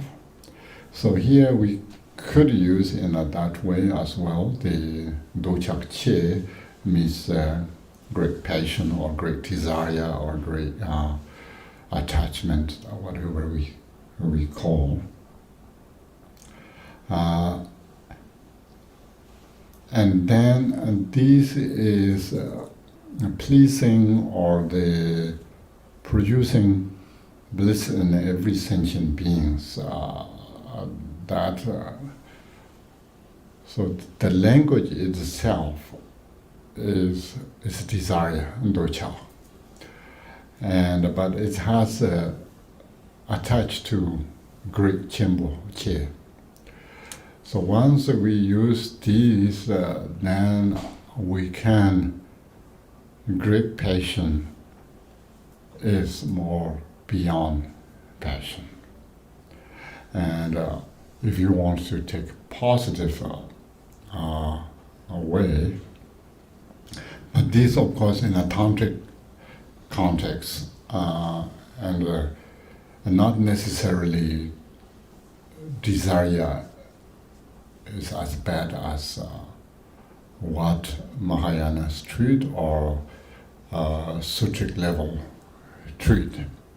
Something, every element or every emotion or every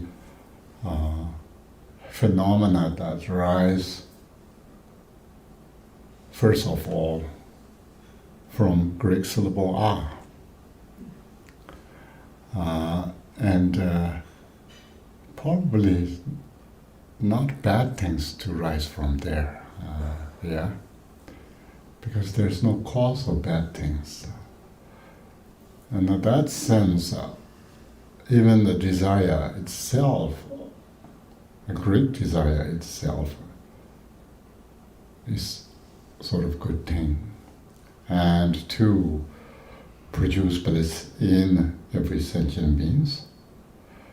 And then we have hatred here, the great feast who takes the forms of great anger or hatred, the great enemies of every mental position. So you can see, either we can treat this as a beyond desire and hatred, or we can treat this desire and hatred as nothing as bad as what we think. Either way, when we are thinking, if we can go beyond hatred and desire, of course that is a great thing. Even we are thinking that desire, and we are not saying when we get angry to fuel with angry to make worse. We are looking at angry itself to see what's really going on. And Kundu Sambo Mula, whenever we have rise these disturbing emotions, we need to look at its nature to see, and it will subside immediately. That is the important part. But at least when we treat this as a tantric teaching, we need to think a little bit differently than what we see in the five poisons nature of the five emotions that we took. And then the great feast, who is the nature great delusion. Delusion is the vanquisher for the deluded minds. Great feast, who is the essence, great fury, great diversary to all ferociousness. Adversary. Adversary. Opponent. Adversary. Yeah. So these are our homeworks there. We can think about that. What degree you want to treat. Don't do fist fighting, but a little bit. Can we think of them as like the feast for our awareness? Like it's a feast by looking at these things that arise, whatever they arise, that as our awareness, whatever is arising, we're consuming. Like by moment, by looking at it, if we have awareness, is this the feast? Could it be the feast? Yeah, the Tibetan chupa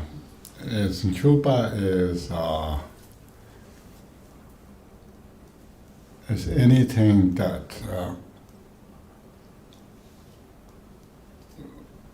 kind of a form of worship to deities. So, which means sentient, the ordinary beings to lighten beings to make sort of offering, and it involves with body, speech, and mind, not necessarily just feast. You can bodily, you can do prostrations, gestures, and so forth. You can make offerings, physical materials. And mentally, you can devotionally, you can imagining things, also supplication and so forth.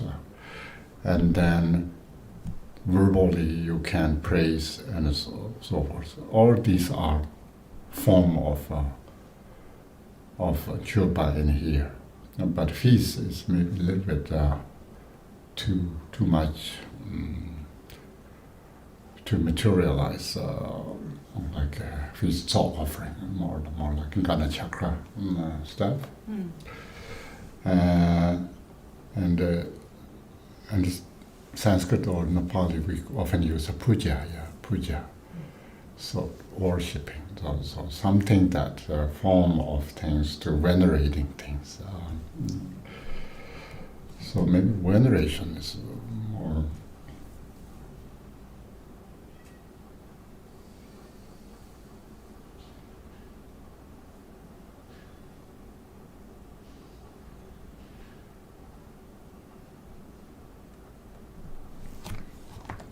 That, and we have one more here. Then maybe we can stop. We chant together and 24. Om Java Jambon Dvajaje Jaban. No, sorry. No. Not you, it's Tibetan. I messed up your melody. I need to learn your way. I'm sorry. It's missing one syllable in Tibetan. Oh, I think the Tibetan? Oh. I think the phonetic is fine. Okay, beginning. Om Chuba Chembo Chaba Je Chaban Doba.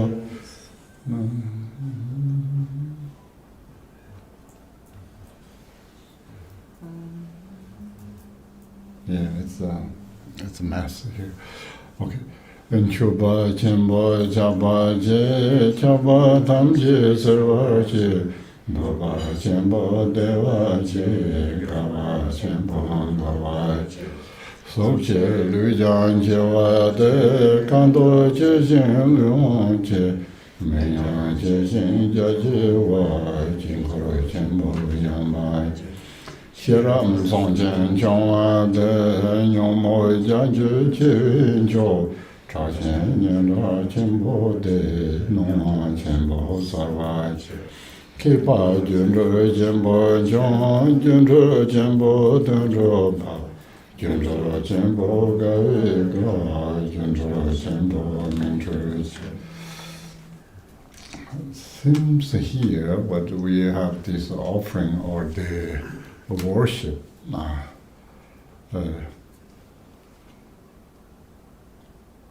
almost that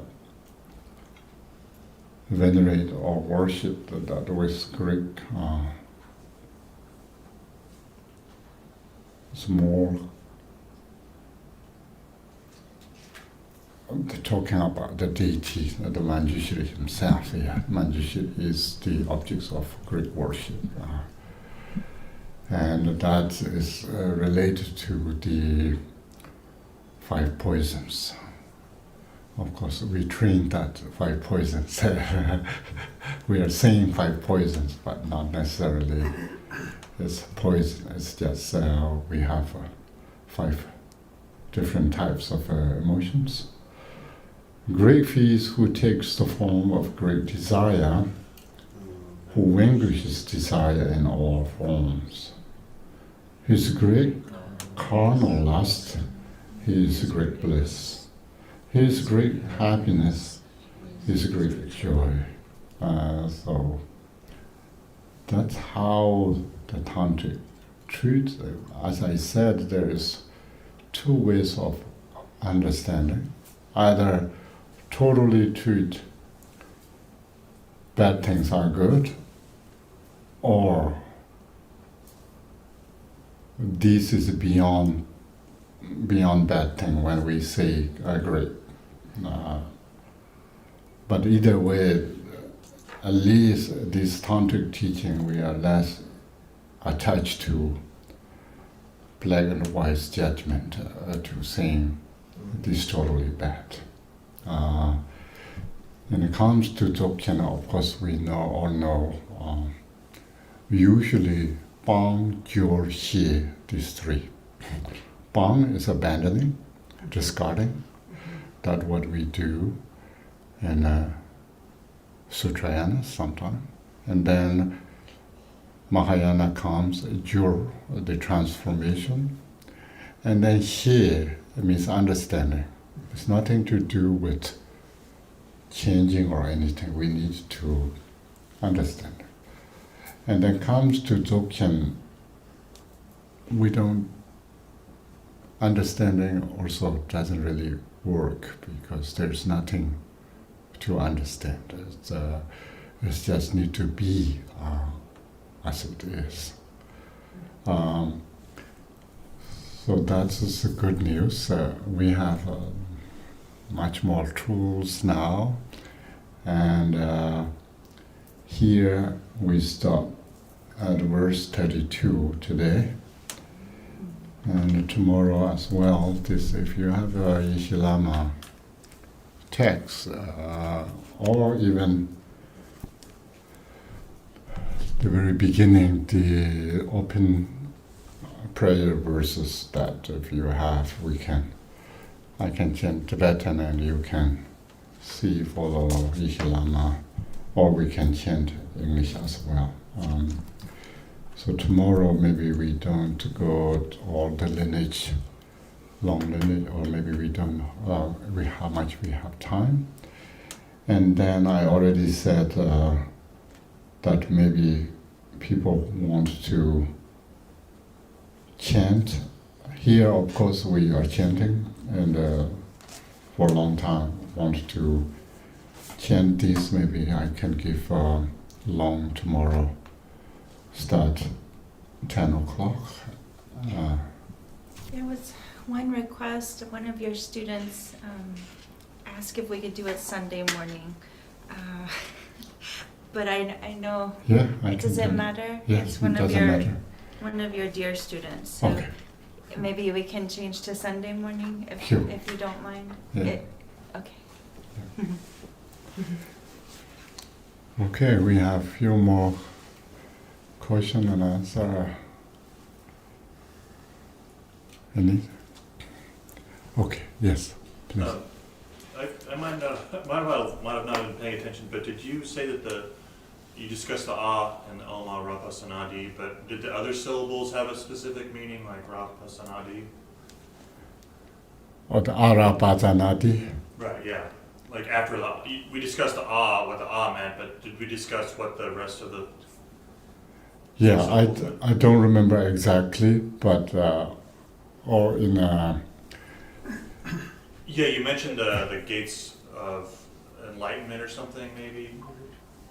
But I was wondering. yes, or that, but I need to see text or something to see exactly what each one represent. That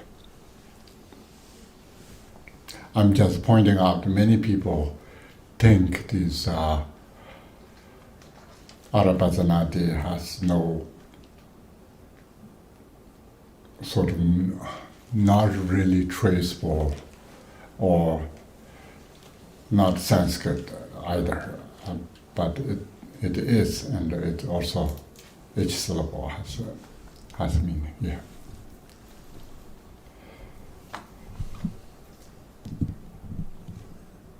We want to ask if anyone has a question online. There's been a lot of talk online. I can't really keep up with whether there's been a question. So if there's anything you'd like to ask now, you could write it in the chat again, or unmute if you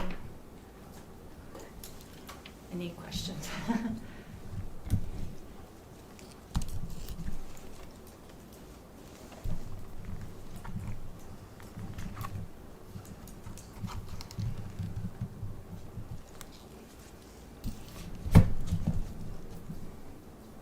Maybe not, that's fine. And we do dedication prayer if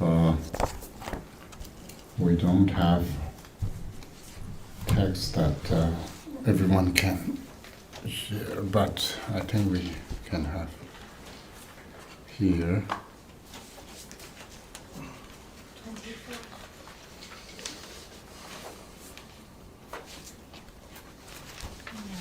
Page 24. It's 24, yeah? Hey Elizabeth, someone's asking about the long. Okay, we've decided to have the, oh wait, he said, can you ask Rinpoche if he will offer Yeshi Lama Lung any other times? Now they're asking about Yeshi Lama Lung. Yeah, Ishilam alone will come in October. It will be online, so it's through different organization, and I don't know exactly what day, and I don't have that registration yet to put out. So you will see through them or through my website, or if you are in email list, you will get that, and also I can let you know, so maybe you can put out as well. Okay, thank you.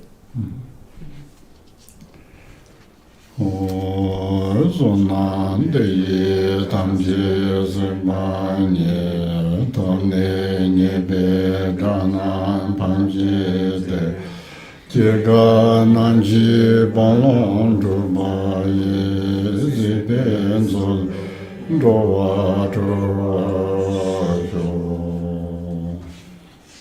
By this merit may I attain omniscience, having defeated the enemies my wrongdoings. May I liberate all beings who are tossed in the ocean of samsara by the waves of birth, old age, sickness, and death.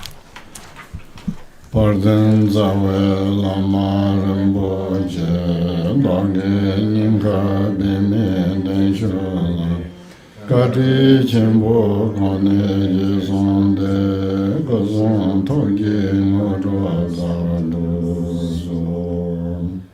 Precious, glorious, root Guru, seated on the lotus of my heart, hold me with kindness and bestow accomplishments of body, speech, and mind.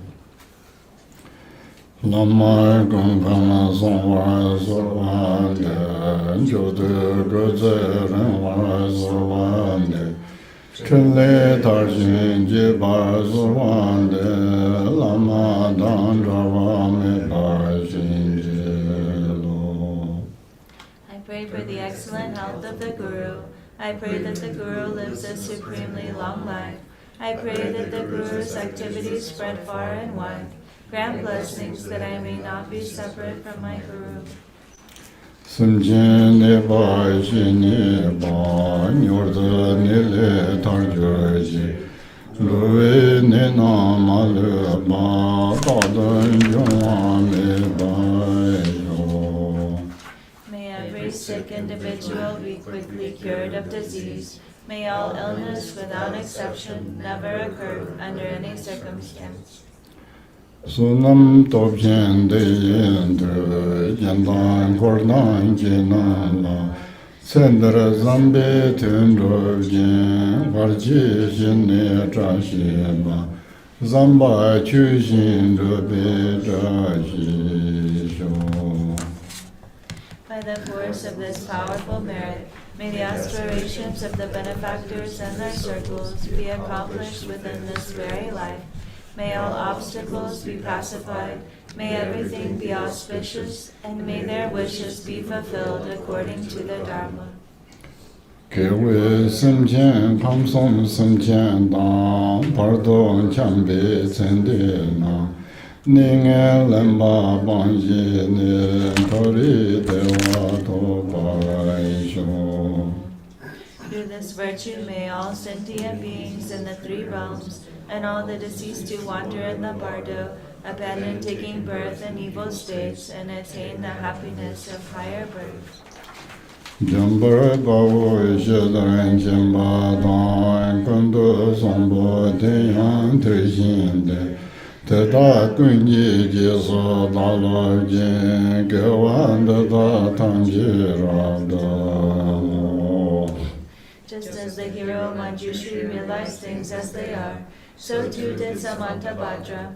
I will follow in their path by perfectly dedicating all of these virtues. Tusam yibe jawa dam yeje, mowa honglan jodan mabandi, dage gewe zawan de grenjan, sombo juche radom moreje. Since all such dedications have been praised as supreme by the Buddhas of the three times, I perfectly dedicate all my roots of virtue for excellent conduct. Sonje gozon yebe shiladang, chuni menjor dembe shiladang, kendu me jindu be shilaji, shidang ushin malam robai sho. By the blessings of the Buddhas who attain the three kayas, by the blessings of the truth of the unchanging Dharmata, and by the blessings of the undivided Sangha order, may my aspirations be fulfilled according to this dedication. Konjo samje denpa dan, sanje dan, shangcho samba dan, jeje shenje labdan, sonye yonso zo, ngan dan jimbo dan, chuje yen, namri je, nambara tajen, samje mecha bedobi, te te shindan drupa yoje. By the power of the Three Jewels truth, by the blessings of all the Buddhas and Bodhisattvas, by the power of having fully perfected the two accumulations, and by the pure and inconceivable nature of the Dharma Dhatu, may these prayers be fulfilled accordingly. Tādāṃ gurṇḍe tāṃ jīyé tu sumdho sāpa tāṃ yubhi gīvī sāvāṃ Tādāṃ simchen tāṃ jī nyordho lānā me pāyāṃ tāpara tsobe shāngshō rinpoche tōpara chōyé. By the virtues collected in the three times by myself and all beings in samsara and nirvana, and by the innate root of virtue, may I and all sentient beings quickly attain unsurpassed, precious, perfectly complete awakening. Ninde nimo delen sendele, nime kongyang dele shin, ninsen dada dele bi, konjo zonji daji sho. May this very place itself enjoy happiness and peace at dusk and at dawn. May midday too be delightful and comfortable. May the auspiciousness of the three jewels be ever present, causing peace and happiness throughout day and night. Page 37, Gachan, which is Long Life Prayer. Oge yorna arya lewa shi, dongkam choso garji rekso jo, Jiden gombo tuzi chuden ba parden garchen koze garjoten. Known in the noble land as Arya Deva, you emanated into the Gar clan of eastern Tibet as Chodipa, the heart son of Jigten Gompo. May the life of glorious Garchen remain steadfast for 100 aeons. Shiya gunze gunchen chuji je dendre nila onton dragomba renje barje temba zinde var yeron tozam komble zenjoji. May the teaching of the great Trikumpa Ratna Shri, Master of Interdependence, Omniscient Lord of Dharma, who has seen all knowable things, be upheld through teachings and practice, through hearing, reflecting, and meditating until the end of existence. And at the end of our Manjushri book, we have Khenpo's long life prayer, or at least prayer for Lamas, long life prayer. It's page 61. 61? Mm-hmm. Tembe Vagyalame Shapeten Tenzengi Pusate Yonaka Tembe Jilana Tanjur Bhage Tembayo Mene Petashisho. May the lotus feet of the glorious Lama of the teachings remain firm. May those who uphold the teachings pervade the entire earth. May the prosperity and power of the patrons and supporters of the teachings increase. And may there be the auspiciousness of the teachings remaining for a long time.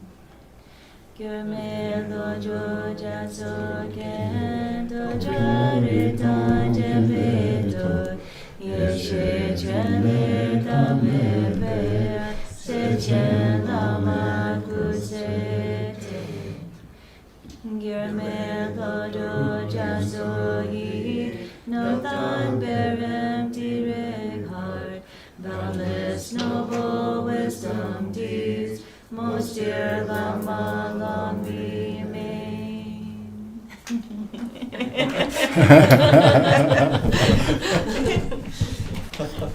I want to stay forever.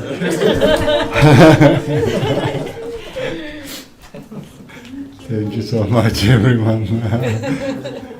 If you have time, tomorrow morning we will start again at the same time. If you have time, please join the chanting. Manjushri will start 9 o'clock in English. And other than that, similar schedule, yes. Yes, then I guess we'll continue. We'll finish our chanting tonight. We'll do the rest that we started. If we need a little break, maybe 15 minutes again, and then we'll finish what we started chanting, the Manjushri Namasamgiti. But we'll let Khenpo go take a break from us for a little while. Yeah. Thank you. Really great. Thank you so much, everyone. Thank you. Nice to hear some talks with friends. Yeah. Mm. Okay. I think we won't have dinner until 6:30 or 7. Okay.